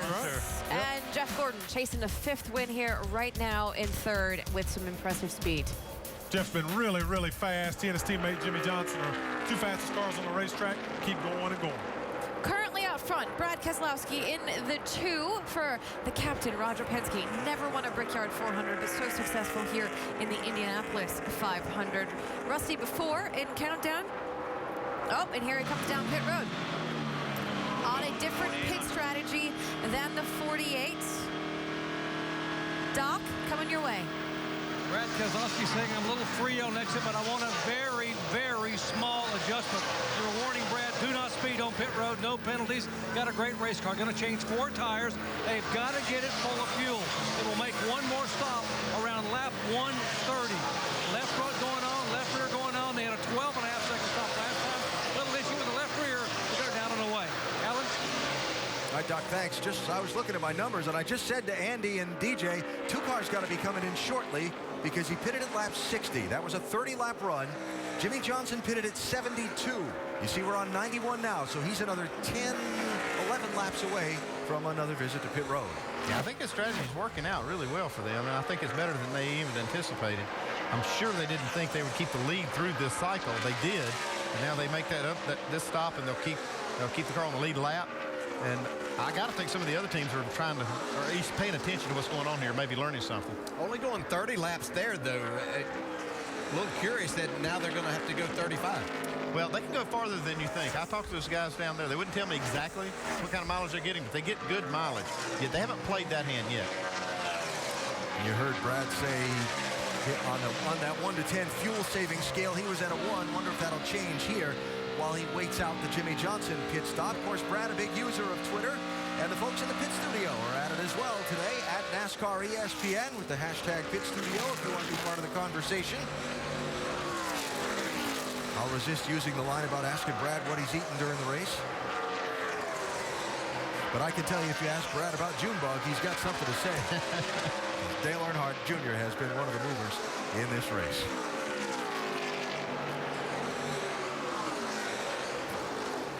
The big drivers and the big teams shine on the sport's big stage. So true here at the Indianapolis Motor Speedway. The 5-time champ Jimmy Johnson and the 4-time champ Jeff Gordon with 7 Indy wins between them. Hey, there's that DJ guy. At the Indianapolis Motor Speedway, the Brickyard 400, telecast presented by Golden Corral, is under caution for just the 3rd time in the race. Casey Mears with that damage on the right side of his 13 car. Yeah, you can see somehow he had a problem getting through the corner. Don't know what it was. Doesn't really look like a blown tire. It looked like he had some kind of problem, though, and got out of the groove up against the wall. Running in 30th place at the time, and you see that Casey has taken that car back behind the wall. I don't know if something happened to the engine or something. They're losing fluid somehow. But he lost traction getting through that corner. Here come the leaders to pit road. Stops with 65 laps to go, Mike. Yep, and a couple of concerns for Jeff Gordon and the 24 team. The car's running a little bit hot. Expect them to clean the grill thoroughly.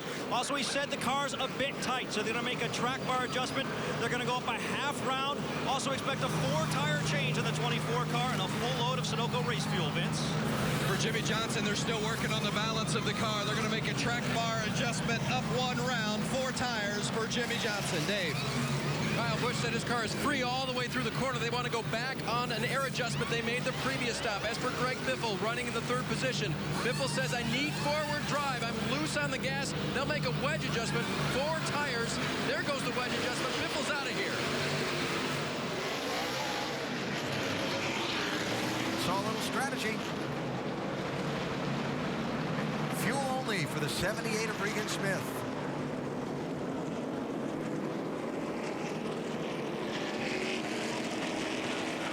Team that finished 3rd last year by playing their strategy for track position just right. And speaking of strategy, Brad Keselowski is going to be the leader.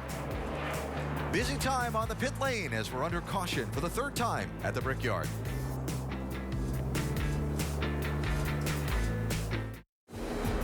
A warm 86-degree afternoon at the Indianapolis Motor Speedway as we come up on the 250-mile mark of today's Brickyard 400. Make sure to go to NASCAR.com for all your latest NASCAR information.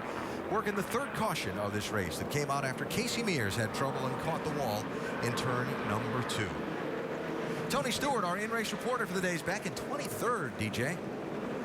Hey, Tony, Dale Chair, you have a copy? Yeah, bud. Hey, man, looks like your day's going kind of like mine started when I couldn't even get your crew chief's name right. But what are you and Steve doing to make this car better for you? A lot of praying right now. It's a lot better than it was yesterday. I mean, we didn't have a very good day yesterday, obviously, and I'm proud of Steve and Zippy and everybody working as hard as they did last night.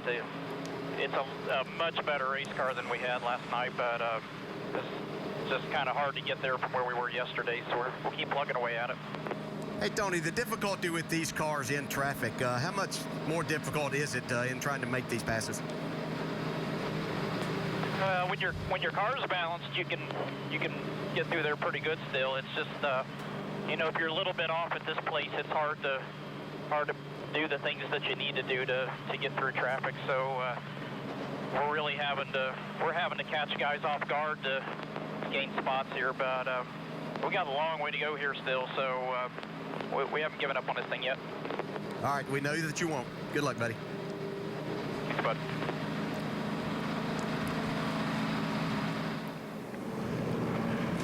A little bit of cleanup going on around the speedway, extending the caution flag. Juan Pablo Montoya has been on pit road a couple of times under the yellow. And Vince, did I see the hood up on that car? It was up. They're trying everything. They're working on all four corners of that shim, spring rubbers, you name it. They're working on it, trying to change it. That's how much of a handful it's been for Juan Pablo Montoya today. He says this thing is all over the place. So they said, let's bring it in. We'll make big swings at it, try to make wholesale changes and see if we can give you something to work with. He's still on the lead lap, but deep in the field at 26th. All right, Vince, thanks. Not the day the former Formula One driver was hoping for here at the Brickyard. Speaking of Formula One, tonight the ESPN original documentary series returns with a great account of Brazilian Formula One sensation Ayrton Senna that follows his struggles on and off the track and his rise to global fame and ultimately his tragic end. An ESPN original documentary, Senna, tonight at 10 on ESPN2. If you haven't seen it, I highly recommend it if you're a race fan. Going racing in one more lap. You see some wave arounds going past the pace car. Cars that did not pit under the yellow were between the leader and the pace car, and so they get to pass the pace car before the restart. One of those was Kurt Busch. Yeah. Kurt Busch, David Stremme, David Reagan, and David Gilliland all come back around to the lead lap. The free pass car was Landon Castle. It gives us now 32 cars on the lead lap at 250 miles. We're doubled up for the restart, spotted some more debris. Going to wave off the restart, make sure the track is clean and ready for green. Brad Keselowski leads. We'll come back for that restart. Back at the Indianapolis Motor Speedway, where Regan Smith's race car carries the names of those lost in Aurora, Colorado recently. He's racing for a cause, but he's also racing to win with a brand new crew chief. So the crew chief making the conservative call here, the new guy, huh, Todd? Yeah, you know, it's been always about track position. I'm just trying to get the thing up front here and I'll see what plays out. You know, we make it on one more stop from here to the end, and so just trying to see. We lost a little track position the last time, making a big adjustment under green, so I figured we need to get it back somehow.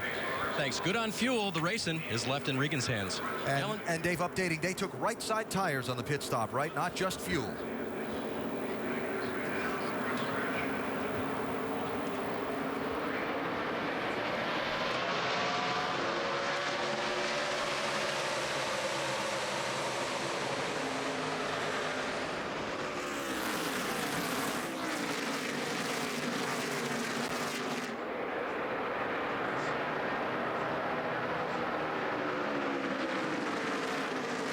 Keselowski loose under Smith. Johnson goes by him, side by side with Smith for the lead. Gather back up. See Kyle Busch make a huge move, too, to get all the way to third.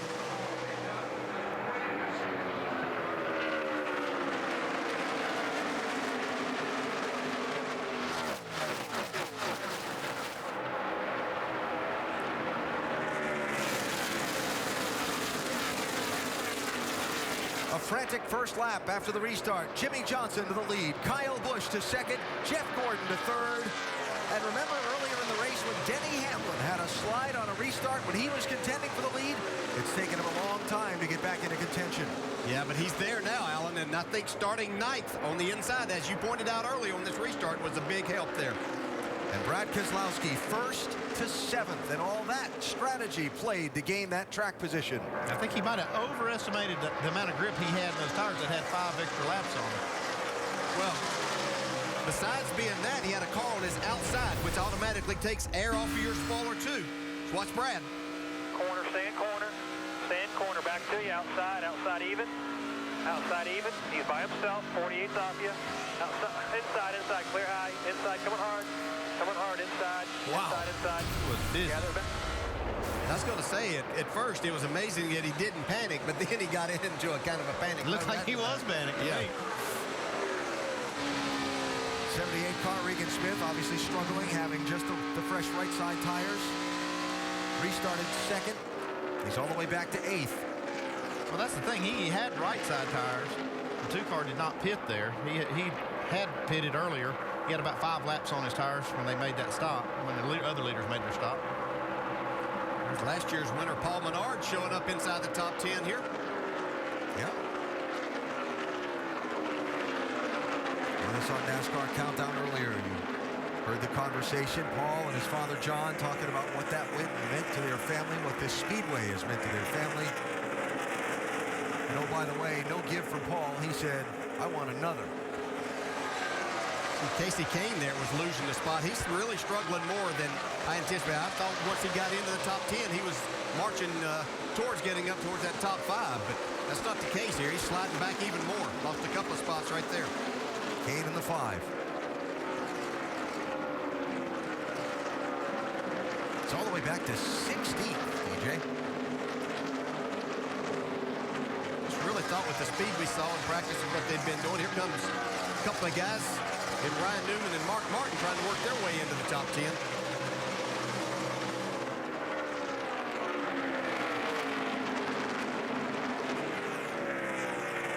Todd Berrier, crew chief for Regan Smith, said he had to do something to try and get his track position. Well, they've pretty much given up everything they gained. And losing more. Yeah. Wasn't Kevin Harvick in that 29 car? Didn't we hear him on the radio a couple times early in this race? Really not happy with its handling. And there he is. Well, it sounds like Shane was listening. His crew chief was listening to the comments. He's working it, trying to get back into the top 10.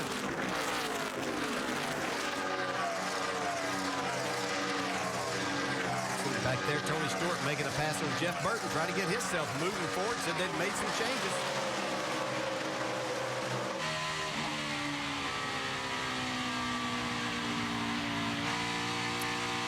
This 29 car better, Doc, or are circumstances just falling in his favor?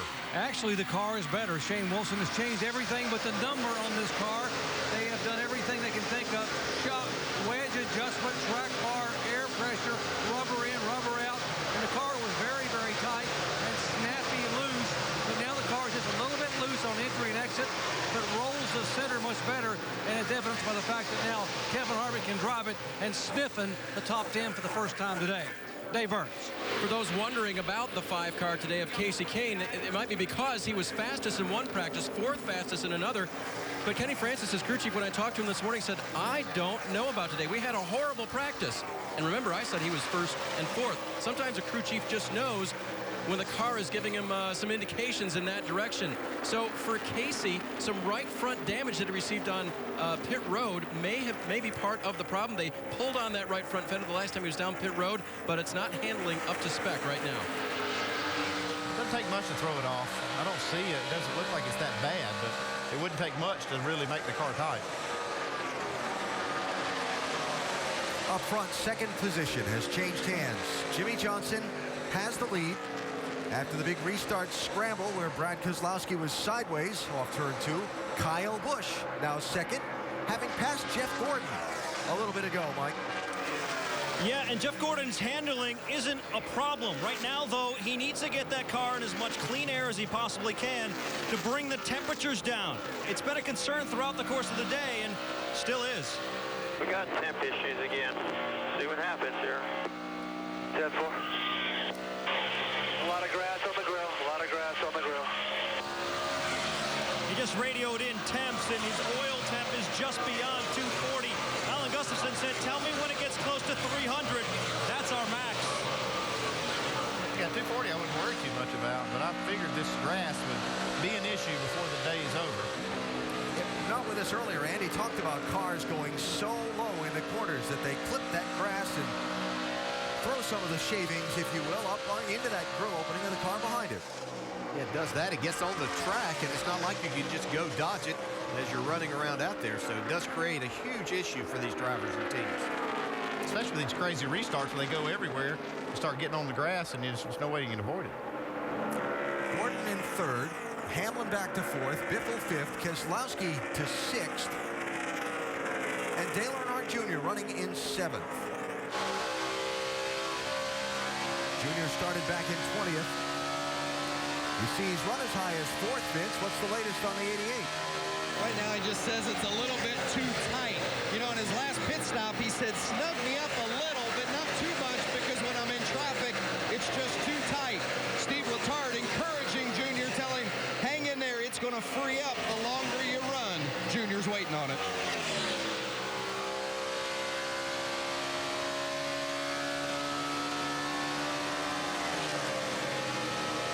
Talked about the move that Dale Jr. has made so far in the race. Our Goodyear Superior performer today. Driver of the 88. Been a good drive so far, but not good enough to get to the front. Still to lead a lap today. 52 to go in Indianapolis. Jimmy Johnson leads. Let's take an inside look and get unlimited access to the NASCAR Sprint Cup Series, brought to you by the NASCAR Sprint Cup mobile app and truly unlimited data on the Sprint network. There have been 13 lead changes today, currently out front. The 48 and Jimmy Johnson get unlimited access to NASCAR with live in-car audio and real-time stats on NASCAR Sprint Cup mobile Android app only from Sprint, the only network with truly unlimited data. Learn more at sprint.com/speed. Jimmy Johnson currently out front by 3.5 seconds, Rusty. I tell you what, I know I've said it before, Nicole, but I am so impressed with the preparation of this 48 car for this particular race. It's unreal. This car's been, it's been about a 5-month plan for this particular race for this car. The car ran at Dover, Delaware. I mentioned earlier how they took it back in the shop and massaged on it just for this particular event, and how much confidence Jimmy Johnson's got in this particular car. And he's told his crew chief, Chad Knaus, right there, I want this car. I'm happy with it. And because of that preparation, it's really paying off right now, guys. And I'm keeping a close eye on the 18 car, guys. Kyle Busch got back on the pit stop there when the thing dropped off on fuel, and he's driven that car back up into position. No trick strategy, no things like that.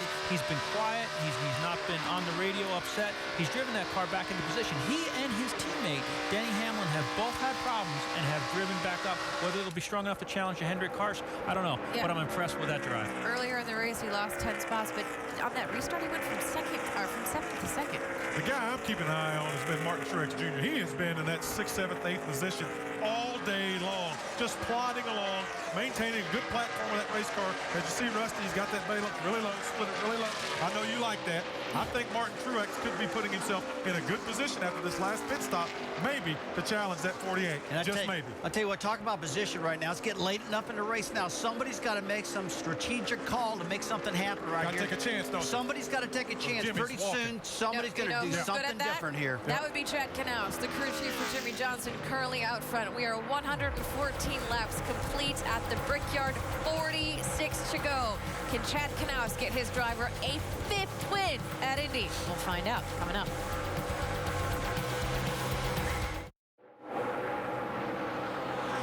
About to mark 300 miles of the Brickyard 400 at the Indianapolis Motor Speedway, with Jimmy Johnson, the 5-time champ and 3-time Indy winner, out in front by 3.4 seconds over his teammate, Jeff Gordon.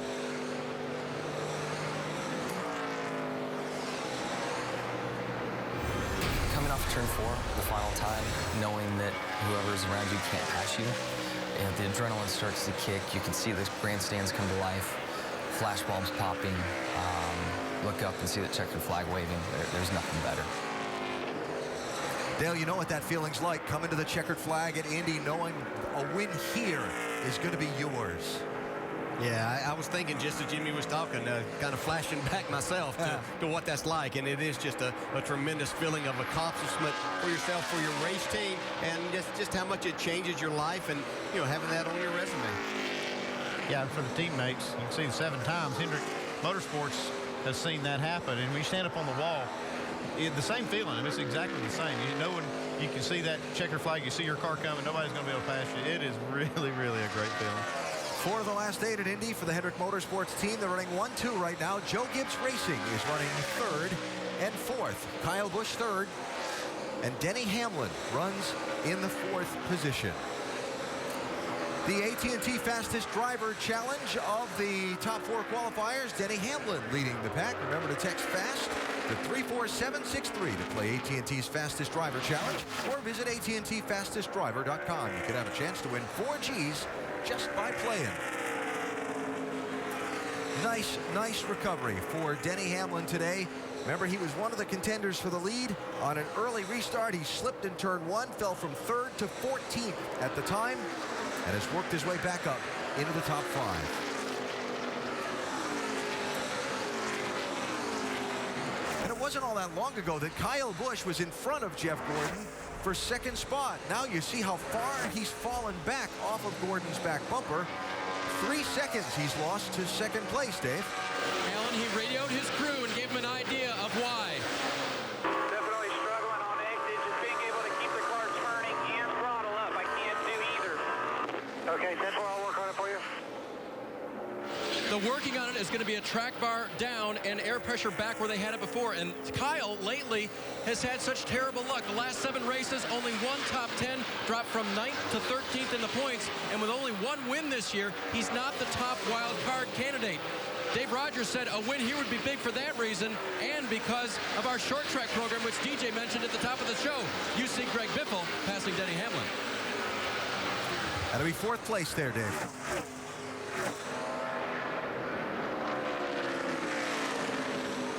And moving into the picture behind them is Brad Keselowski running in 6th. Remember, Brad was the leader at the last restart. Had Regan Smith to his outside in turn 2. The car slipped. He went back to 7th. And now, Doc, all that strategy that the 2 team had used to get themselves in position for it, now they got to figure out another plan. Indeed they do, Alan. They're about 10.5 seconds behind Jimmy Johnson, the leader, and that presents a problem. If you pit now, you got to have a great pit stop. You do not want to lose a lap on pit road in case the yellow would come out. They actually can go to lap 130, but their window is going to open up here in about 2 laps. Paul Wolf is going to have a decision to make very soon. Yeah, I mean, if his window's going to open up, so that means he can go ahead and pit. I think he said it earlier. I heard he could maybe pit now at 122. Might want to run a couple more laps just to hedge that bit for a green-white checker possibly and just make sure they have enough fuel. The window will open for green flag pit stop shortly. We'll take a break, come back, get you ready for it. The Brickyard 400 being led by Jimmy Johnson. We're under the yellow flag at the Indianapolis Motor Speedway. Jeff Burton has had some problems. The left front down on that 31 car, and then in driving it back around to the pit area, further damage. It doesn't look too bad right here. It looks like he just lost left front, going to get into the pits, but it's done some more damage. Going to have to spend some time repairing that. He was in 16th place at the time.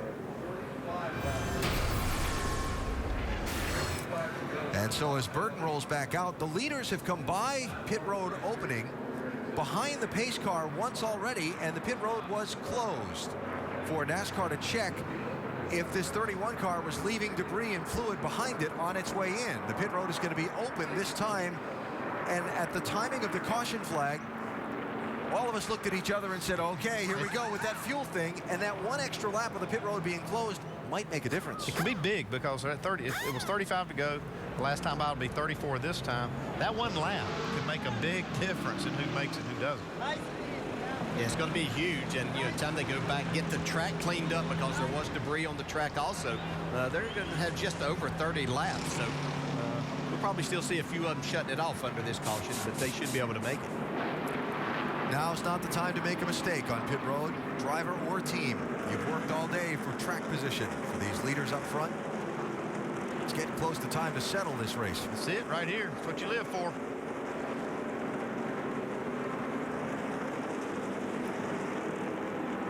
Stops will be with 34 laps to go.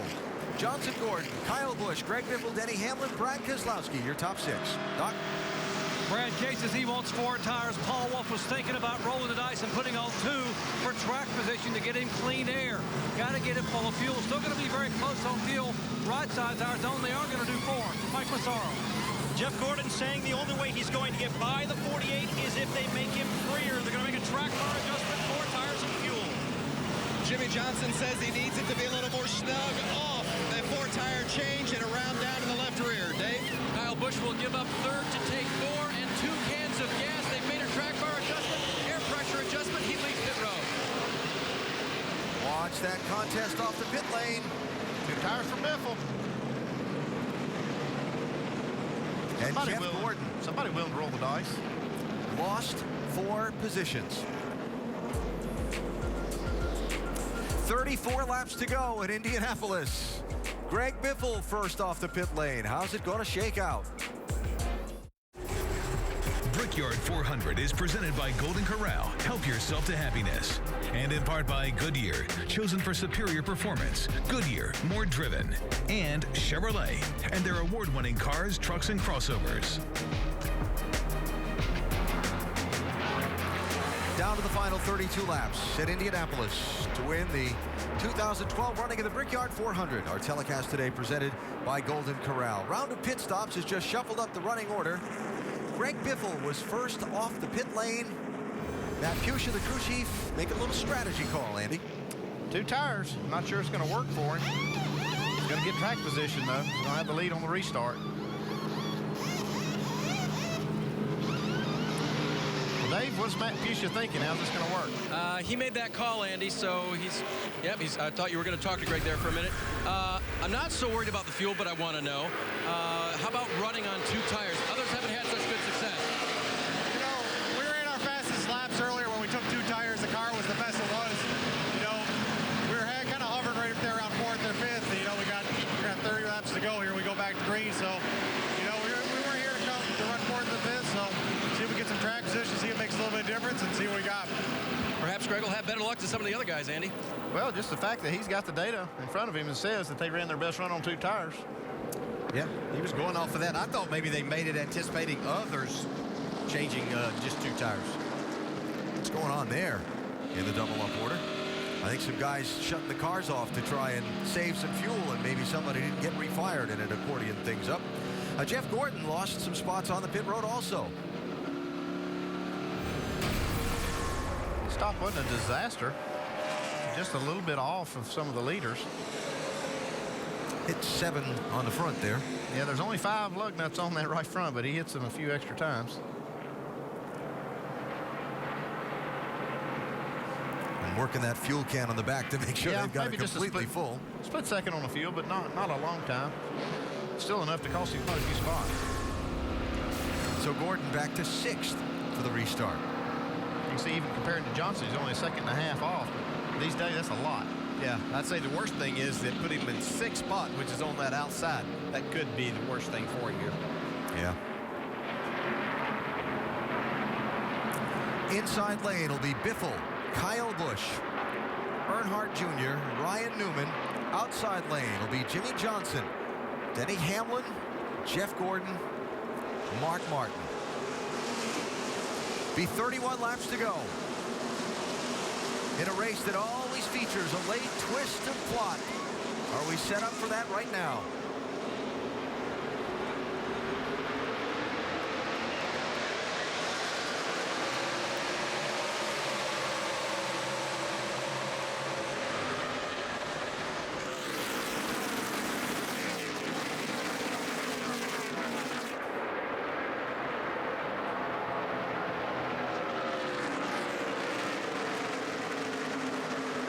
Johnson and Kyle Busch.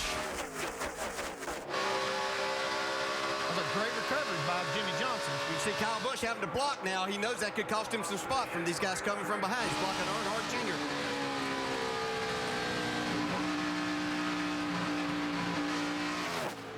You can tell just how much Kyle Busch knew getting in front of Jimmy Johnson was going to give him a shot at winning this race. He was doing everything he could. Jeff Gordon trying to get some spots back. But he's got Mark Martin to his inside, Paul Menard to his outside. 3 wide, headed for turn 1. Oh, Gordon drove his car way in there. He drove that car in that corner. Kevin Harvick jumping to the inside of Keselowski. After Brad had to be careful under Paul Menard. Matt Kenseth, Tony Stewart clucking doors in the middle of the straightaway. This could become a problem right here.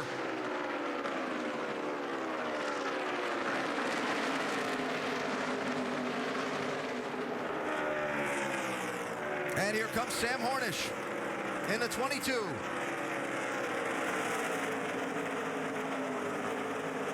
Tony Stewart was determined he wasn't giving that up. Here comes Jimmy Johnson. And there he goes.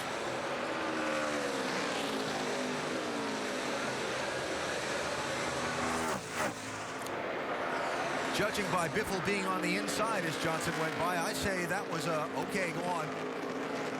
There's no sense fighting it. I mean, if he's got you, there's no reason to run side by side and let the rest of these guys catch up. Yeah, that's exactly right. Biffle was saying he'll take this second spot and see what I can do with it. Look at this. Chance he's going to get another chance at a restart here the way all this is going. How about Clint Boyer in that 15? He had a crash earlier. Nice job so far. And getting him back up here. You see where they repaired that left rear. He's in 15th spot. Trevor Bayne with Regan Smith up under the back bumper. 78-21. Well, Matt Kenseth really struggling back there. It looked like Matt Kenseth and Tony Stewart made contact when they were side by side on the back straightaway. I'm not sure that didn't hurt Matt's car. Oh, Joey Logano in trouble. Turn 1. And here we go. In the wall, guys, in the wall.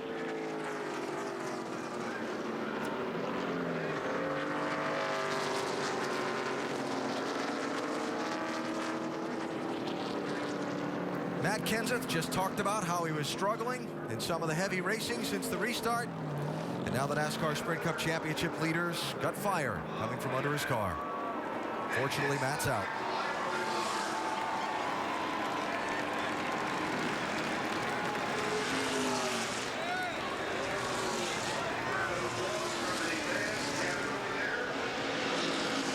Joey Logano had been up in the top 5 earlier and lost a pile of positions on a pit stop that set him back in the pack a couple of stops ago. A lot more problems than that now. You're right. There was going to be another restart. Almost inevitable. Everybody was pushing and shoving there. It's just that time. You're trying to get everything that you can. One of your biggest races of the year.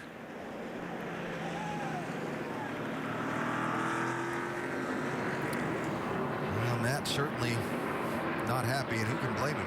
Yeah, I know. That's a tough end. Yeah, I don't know if he had a tire going down. You talked about that contact between he and Tony Stewart, or if it just maybe pushed a fender in, and then that got him back in more traffic, and that certainly may have been even more the issue. See, Logano just got down in there, tried to get it really low, got loose, and the problem started more from there. It looked like Kenseth had the right line to avoid it. Then when Bobby Labonte made contact with Logano, it pushed him back up the track. Nowhere to go for Matt. See, Matt could have continued on, but he saw this fire. He just spins it out, trying to help put some of that out and get near. Once again, Logano's doing his best to hang on right here. It looks like Matt's going to make it by. Up across the track comes Logano.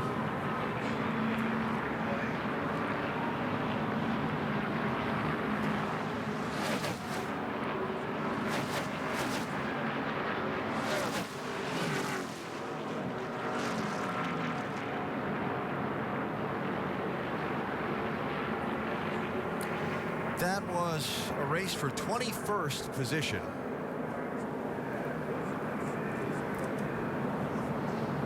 All that fire coming out of the left front is probably from an oil cooler or oil line rupture. Here's how far back Matt had gotten, because he had been up there with Tony Stewart racing for around the 13th, 14th spot at that time. Yeah, he was 13th on the restart. Now he's racing for 21st, and now he's wrecked. Good the point leader is. As they run, Dale Earnhardt Jr. How about that? 2004. And of course, Junior trying to tie Jeff Gordon's record for most consecutive lead lap finishes. He'll do that if he gets one today. He's going to be able to start on the inside in that third row. That's a good thing. Yeah, when you get fortunate things happening like that, you've got good cars, then that helps you have records like that. Junior's done a terrific job driving this race car all year long, doing the things that it takes to win a championship. So while we're under caution, I talked about the late twisted plot. Certainly this crash, part of that. Another trend here at Indianapolis, the guy that leads most of this race a lot of times doesn't win. I know you've been on both ends of that scale before, DJ. Yeah. Well, it's going to take somebody doing something pretty spectacular or getting into the back of Jimmy Johnson or something like that. They're going to have to catch him to do anything like that. Yep. Kyle Busch made a run at him on that last restart, got him loose, and he did a great job to save it and just take off with the lead. Now, for you Jimmy Johnson fans, before I start getting all those bad thoughts, Jimmy was the last guy to win here after leading the most laps. That was 2007. So he has already bucked the trend. He can. I'm just presenting the facts as they are. The guy that leads the most laps doesn't win this race a lot of years. And the last lead change of this race happens very late in it, too. Yeah, and I think Greg Biffle's two-tire deal will work better now that everybody has some laps on their tires. You can see Greg really trying to keep his cleaned off for this restart. I believe they won't be as much of a factor now. He will have the outside lane on the restart, though. That's going to be the bigger factor. And Kyle Busch on the inside wanting to go somewhere. Kyle Busch and Dale Jr. So while we clean up from the caution, the pit lane remains closed. Take a minute, remind you that tonight at 7 Eastern time, our ESPN Motorsports coverage continues with the NHRA Sonoma Nationals Finals. 7 Eastern ESPN2. And then next week in our NASCAR coverage, a split city doubleheader, if you will.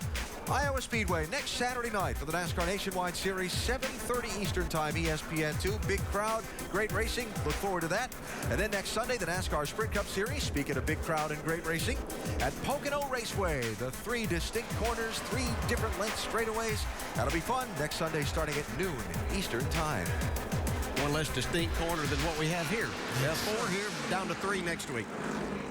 Should be a lot easier, shouldn't it?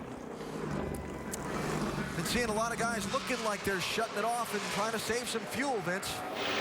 With Chad Knaus, 25 to go. Chad, are you guys okay fuel-wise? Well, I'm not going to tell you just yet, but I think we got a good shot of making it. You started to. I started to, maybe. We'll have to see. You know, I just couldn't be prouder of everybody on this Cobalt team and everybody at Hendrick Motorsports. A lot of effort went into this race car to get it ready to come here to the Brickyard to try to win this event, and it's been good. Jimmy's done a great job today. The pit stop's been good, and it's just fun being out here with Hendrick Motorsports and Lowe's. You had a little bit of debris on the front of the car when that yellow came out. Were you able to get it off? Yeah, he pulled up to the back of the pace car and got that low pressure area and then fell right off the grill. So yeah, I think we're good to go there. Thanks, Chad. Alan? All right, Vince, thanks. There's your confirmation. Clean grill.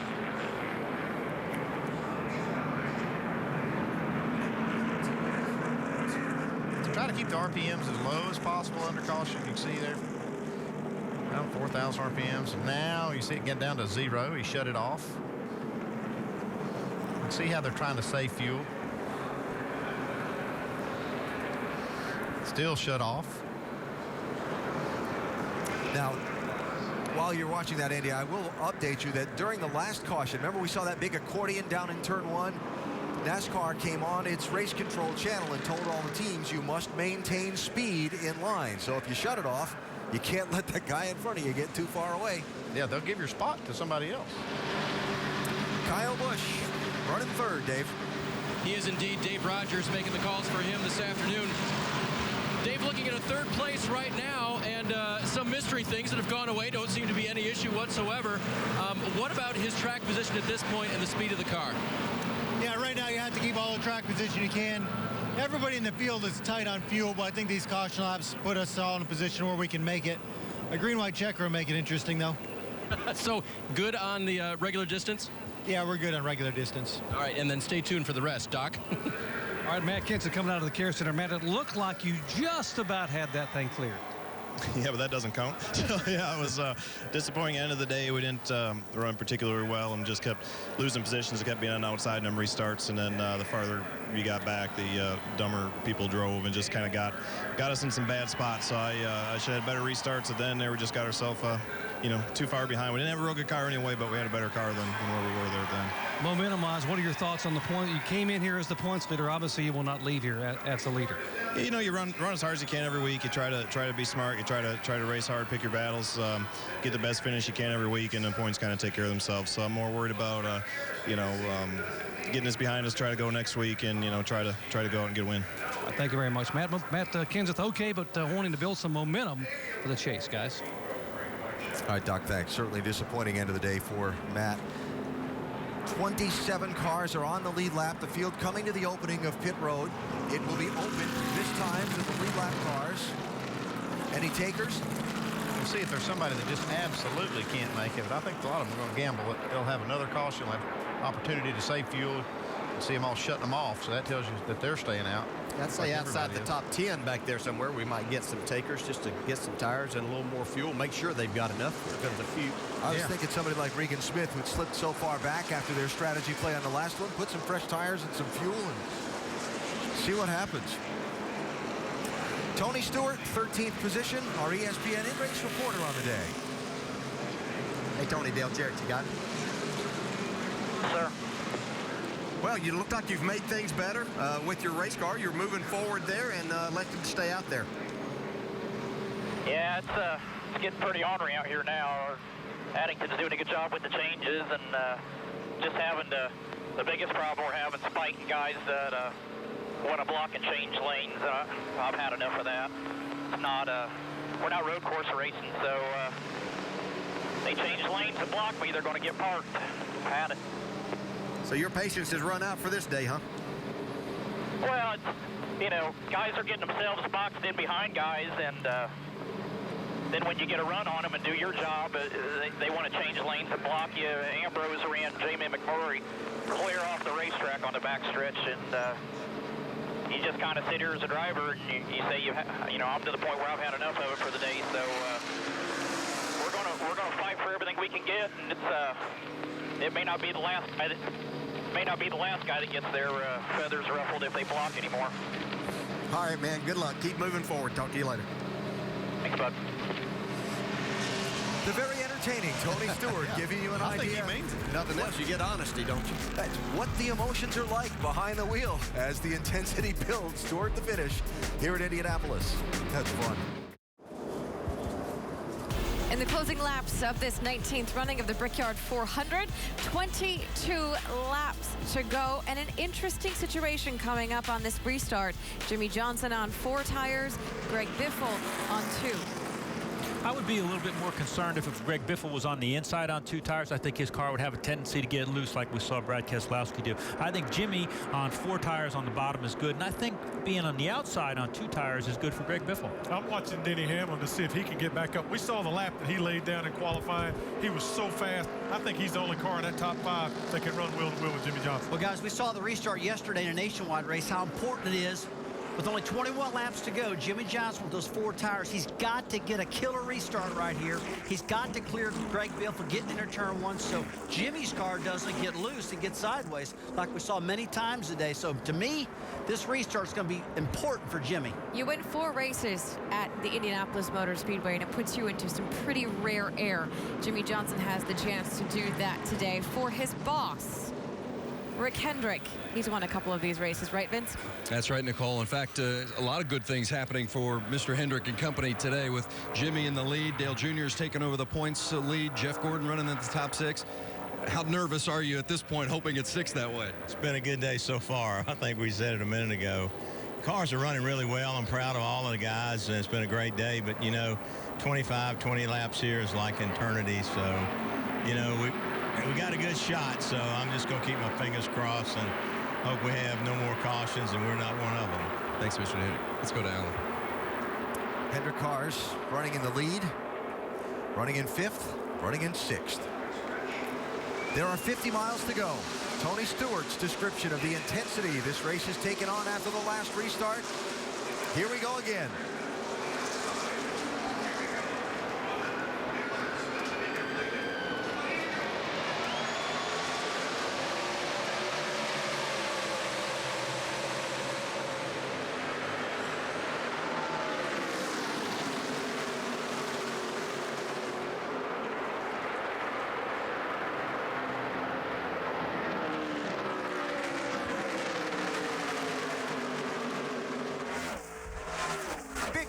For second spot off turn 2 as Kyle Busch tries to get clear of Greg Biffle.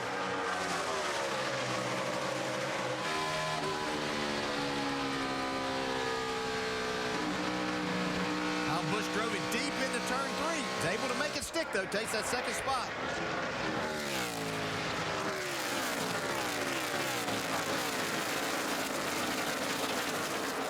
And Jimmy Johnson got away while those two were racing side by side.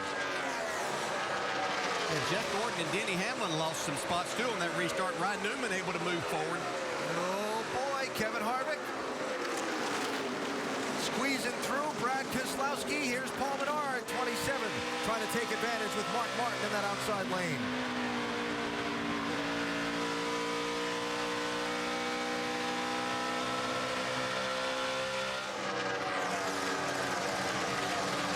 Now some of the cars with fresher tires from that last pit stop trying to pick up some spots.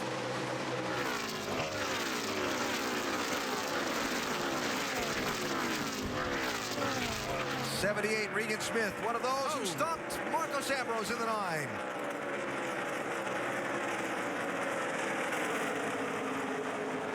Trevor Bayne with a good run off of there. Right here.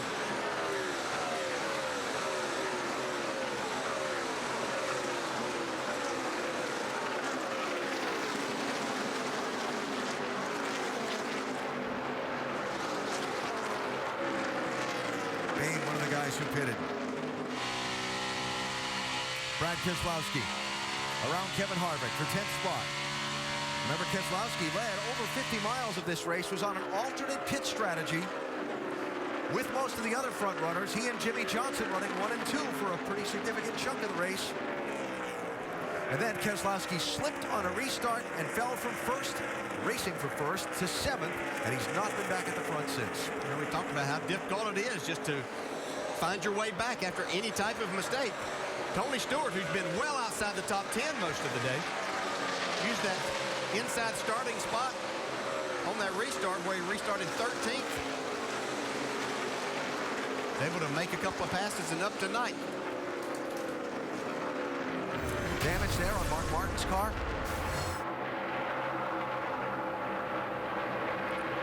Well, he got up against the wall for a long time. Pretty hard hit right there. Still digging.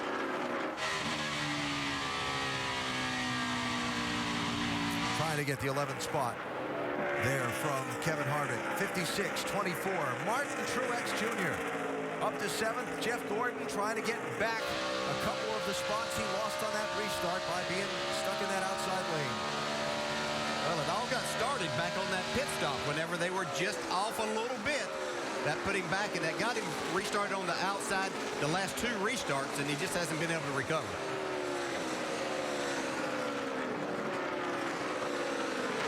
Truex, though, having a great day. He's been just solid there most of the time, right inside the top 10. Yep. Quick update off camera. Kurt Busch's car has gone to the garage and been retired from the race with engine problems.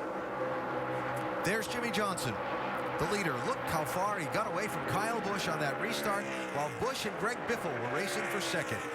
Earnhardt Jr. 3rd. I'm sorry, Earnhardt Jr. 4th. And then Ryan Newman up into the number 5 spot.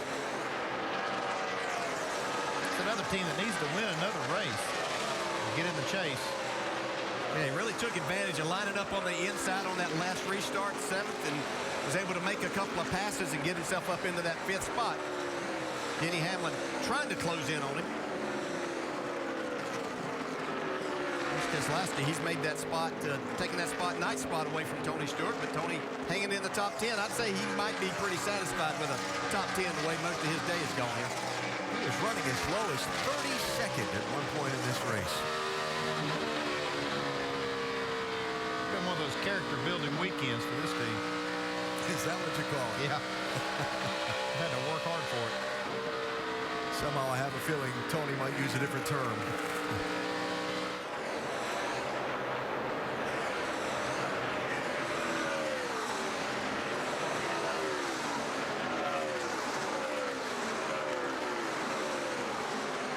So the 27, that neon yellow car come through, the defending winner, Paul Menard. Carl Edwards coming through there. Came to pit road early in the race with an engine not firing the way he wanted. He's 4 laps down. At one point, Menard had moved himself up as high as 7th. But the break on the last couple of restarts hasn't played in his favor.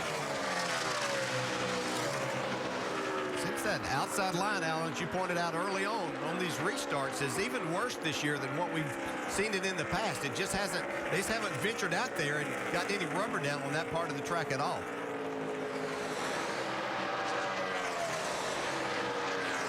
Brad Keselowski right behind these 2 cars. He's had a really fast car all day long. They had the best strategy going for a while, able to keep that lead, but they had that one bad pit stop after they had lost that time that they lost when they got out of the groove leading. And just haven't been able to drive it back up, but his car's fast right now. He actually ran the 3rd quickest lap on the track last lap.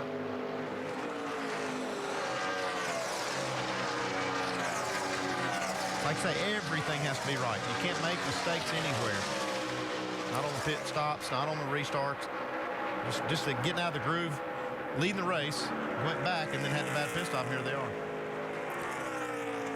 Jimmie Johnson with a 2.2-second lead on Kyle Busch. 12 laps to go at Indianapolis, Vince. Jimmie Johnson makes no bones about the fact that this race is special.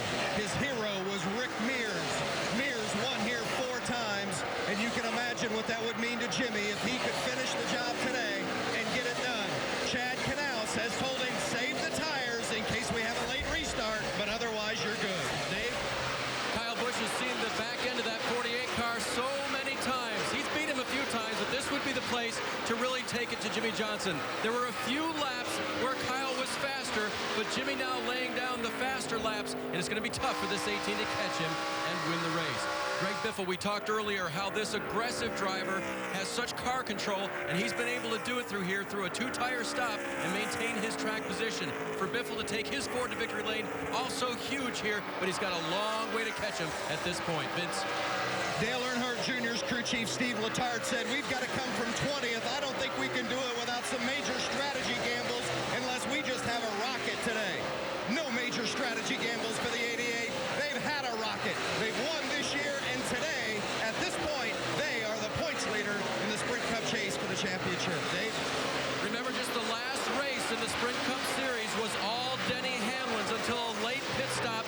It was a miscommunication between himself and crew chief Darian Grubb. Darian told me this morning, we're over that. We don't even know how it happened. Our communication's been so good, but today they have communicated well. Denny had fallen back. He moved his way back up. He's within reach. He'll need a caution to get there, Alan. Well, the trend at Indianapolis is for there to be that late caution. 7 of the last 10 races here at Indianapolis.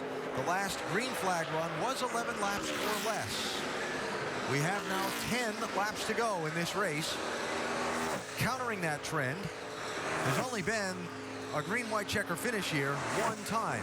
And that was actually the very first of the green-white checker overtime finishes ever in the NASCAR Sprint Cup Series, just after they put that rule in.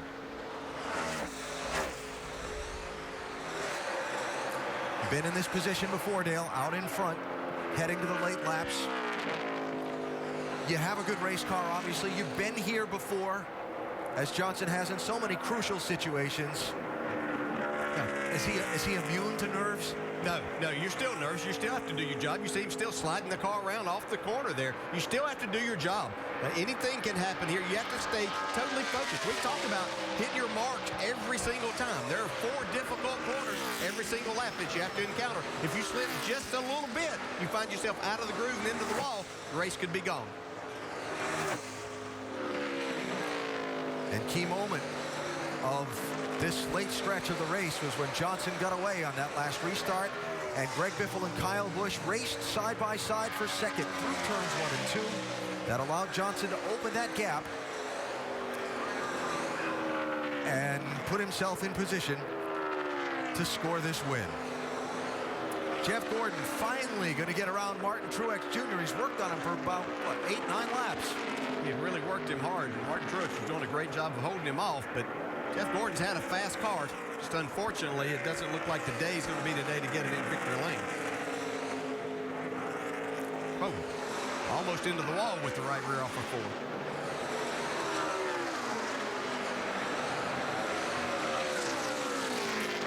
Dale Earnhardt Jr.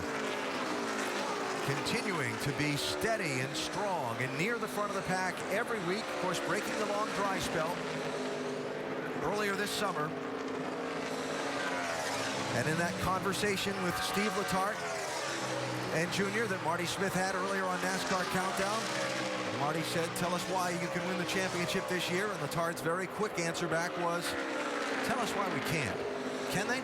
Well, they've already proved right there. Those points results as they run shows you just how solid they've been this year. Their performance has been there every week. They've taken advantage of it once. They've won 1 race, but they've been right there. They've been in the top 5 consistently. I think today's a perfect example. He didn't get the qualifying effort in and lap that they wanted yesterday. Started back in 20th, drove this car up inside the top 10, now inside the top 5. That's what championship teams are made of. You can't win every week, and yeah, there's a lot of people that go about it a little bit differently, but Junior's very solid, and the way he's performing, that is how you win championships.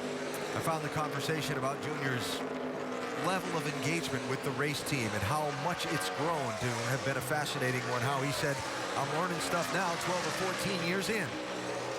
Well, you have to continue to learn. And, you know, I think one thing that Junior struggled with, as some other drivers have, is this car. Even though they've been running it for quite a few years now, there's still things about it that are totally different than what he grew up and learned to race on and drive. And so I think that he's adapting a lot more to that and what it takes to run fast and be in contention a lot more with these cars. Junior kind of drove it into 3 hard there, trying to get Greg Biffle. Lost the car length or so. Here comes Jeff Gordon, trying to get 6th place from Ryan Newman. Yeah, you can see he got up a little bit close to Newman's bumper there. Newman a little bit loose. Gordon able to take the spotlight. Yes, right now. Going to be a what might have been day for Jeff Gordon, I think, when he climbs out of this car. Yeah, their problem is they've been solid all year. They're running out of time. They're going to have to win 2 of the last 6 if they think they're going to get in the chase or have any chance to get in there. But the kind of car they had today, they had one that was good, but it wasn't great. But on long runs, they were great. And they lost all that track position, then they weren't able to take advantage of that late run speed. Casey Kane in the 5 thought he'd be a factor in the race today. Picked up some damage on a fender earlier. Put a crimp in the handling of the car. Now he's back racing for 13th place with the defending winner, Paul Menard. And still got his hands full.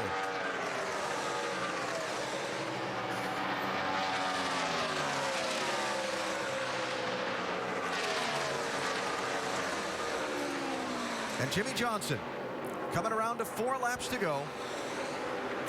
4 will be a key number on this day for Jimmy.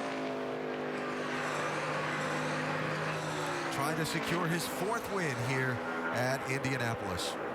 There's the gap. Jimmy back to Kyle Busch. We watched him yesterday in qualifying take what was an extremely loose race car. Didn't get it into the wall. Got a lot out of it where a lot of drivers would have just tried to, maybe nurse it around. Jimmy still drove it hard, and he's accustomed to that. He does a lot better, as he admittedly says, driving a looser car, and he's done a well of a job here today. Been a little bit of a love-hate thing the last few years with this racetrack for Jimmy. Of course, he's got the 3 wins, but the last couple of years he's finished 22nd and 19th in this race. So right there, that kind of explains it. He's either going to win or not have a very good day here.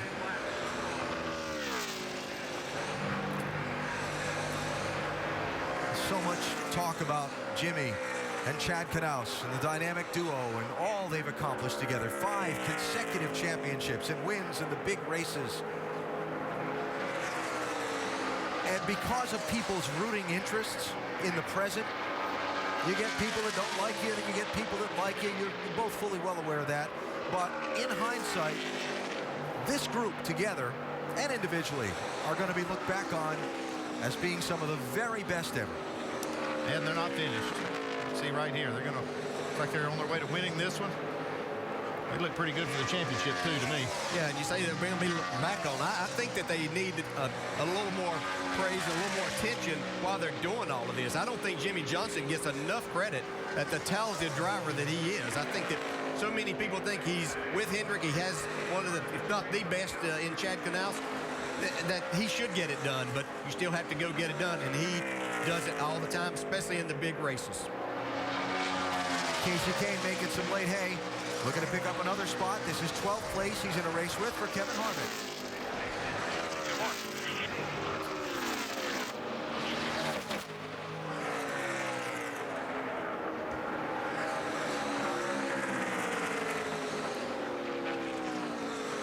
So many stories. Hendrick Motorsports looking for an 8th win in just 19 years of this event. Looking at 10 straight for Chevrolet here at this track. That was the next one. And Jimmy Johnson, who grew up in Southern California, said Rick Mears was one of his idols. One of the people he looked up to most. Coming to the white flag, almost 6 seconds on the 18th. The story there from the spotter down to Jimmy. As indeed he comes down the front straightaway and sees the white flag. Final lap is underway for the leader in Indianapolis.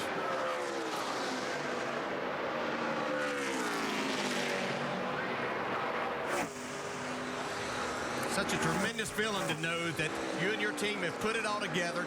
You show up for the big races, you know you have one chance a year to get it all done, Andy, and this team is there. They've executed well all day long. It's paying off here on this last lap. One thing I love about Jimmy Johnson, though, is it never gets old. It'll be just like he won his first Brickyard race. Johnson said you come through the tunnel and history starts talking to you, and he's so happy to have had 3 special moments for himself at this track. Said, I hope to have a 4th. His hero, Rick Mears, won the Indianapolis 500 4 times. They've got something to talk about. As Johnson clears the final corner and the checkered flag is in the air. A 4th win in the Brickyard 400 to Jimmy Johnson.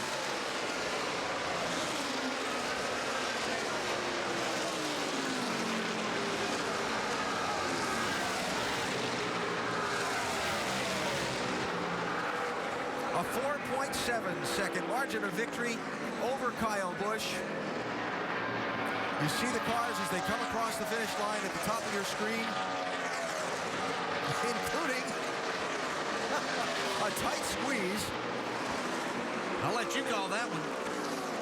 Between Almirola and Smith for 18th. Boys, we're going to kiss the bricks. Nice job, boys.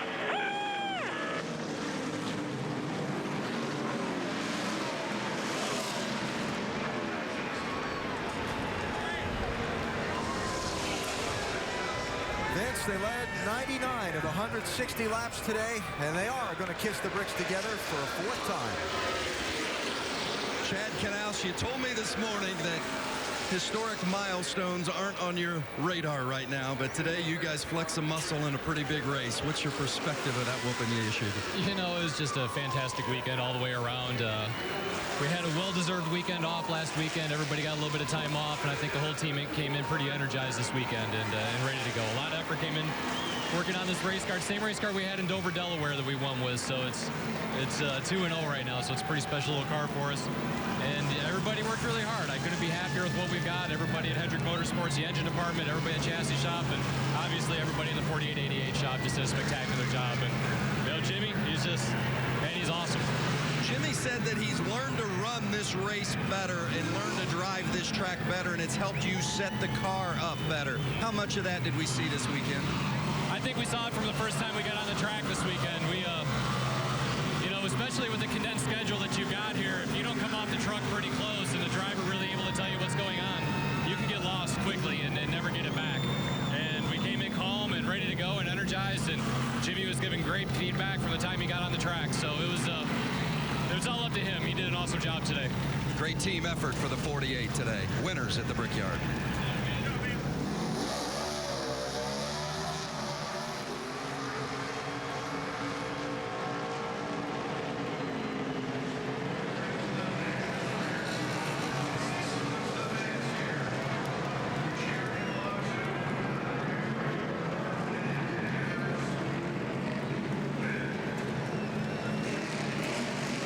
Talked about when we came on the air how much effort and energy teams invest in bringing their best to Indianapolis and how much this racetrack demands excellence in every way.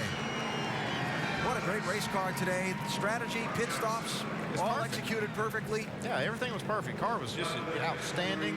Crew did their job. Driver obviously did his job.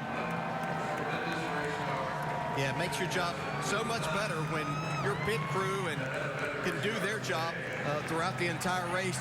You don't have to make up any positions. Jimmy never was seriously back in traffic to where he really had to negotiate all that, but he did just a fantastic job of driving this race car. The big drivers perform on the biggest stage. Jimmy Johnson, a Daytona 500 winner, a couple times Southern 500 winner, a 3-time Coca-Cola 600 winner, and now ties Jeff Gordon for most wins all time at Indianapolis in NASCAR competition with his 4th victory in the Brickyard 400.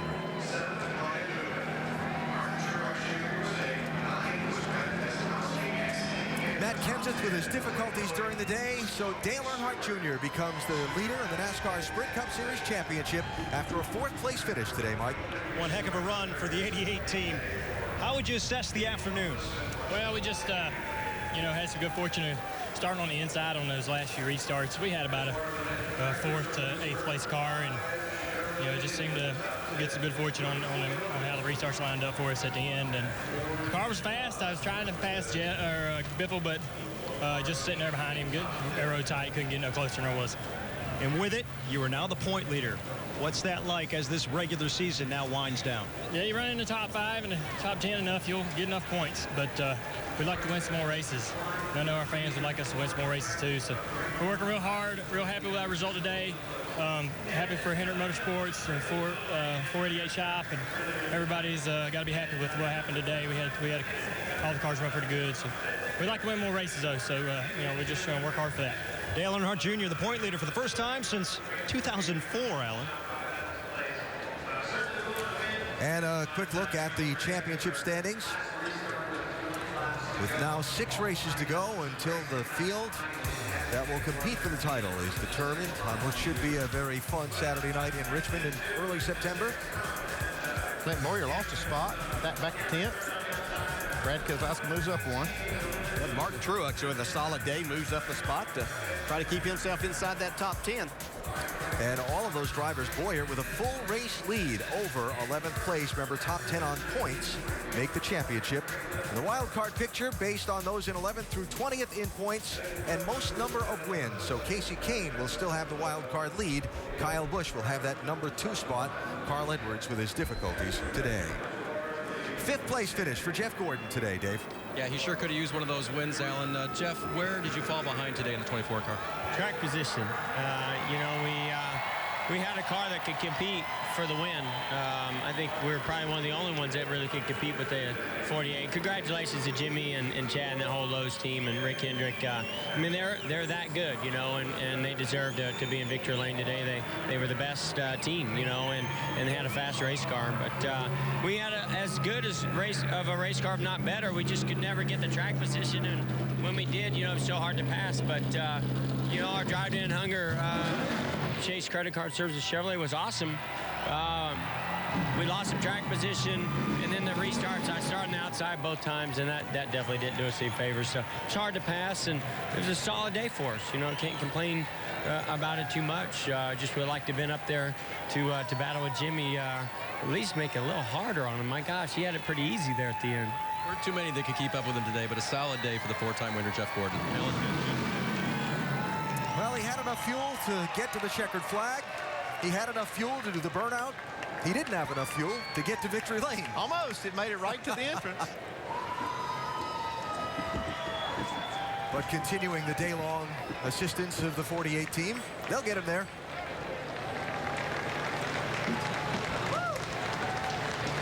And our victory lane interview presented by Pennzoil. Jimmy Johnson is the winner.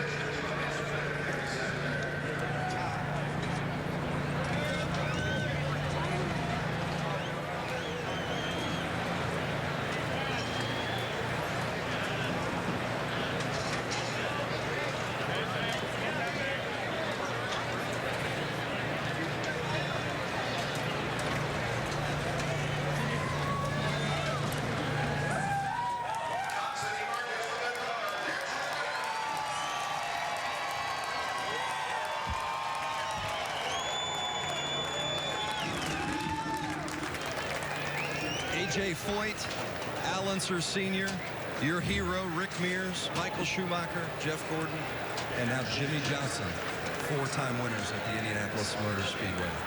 What's that mean to you? Wow. And that victory lap going around the track is something special. And big thank you to all the fans out there cheering. Lets it really soak in. I hear you out there. Thank you. I mean, you just hope to race here, you know, to come here and win is a huge honor, and then have four wins. I'm lost for words, but I can tell you this, I'm so proud of my team, so proud of everybody at Hendrick Motorsports, Lowe's, Cobalt Tools, Chevrolet, Chad Knaus. He gave me one heck of a race car today, and pit road was awesome too. So it was a total team effort, and we put it on them today. That was nice. I know that you appreciate the history of the sport, and in particular, as a kid, your hero was Rick Mears, who won here 4 times. You always dreamed of racing here in an Indy car, maybe someday winning the Indy 500. And now what's it mean to join Rick as a 4-time winner, your hero at Indianapolis?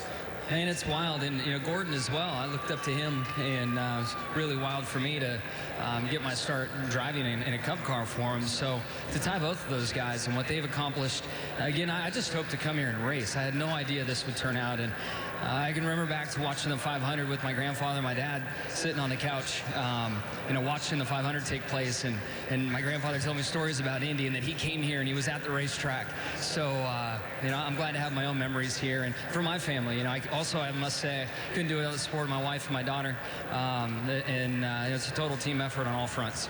There have been many heroes and legendary performances at Indianapolis Motor Speedway. Jimmy Johnson has just added his name to that prestigious list.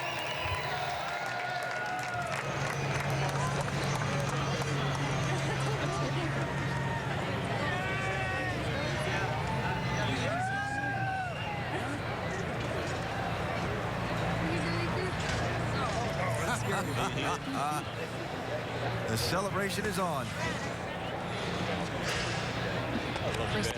Well-deserved victory for Jimmy Johnson. Chad Knaus, team owner Rick Hendrick, with his 8th victory at the Indianapolis Motor Speedway. And a day when Johnson and the 48 team led 250 miles of the 400 in the race. Fought hard on several restarts. Even were in a back-and-forth strategy battle.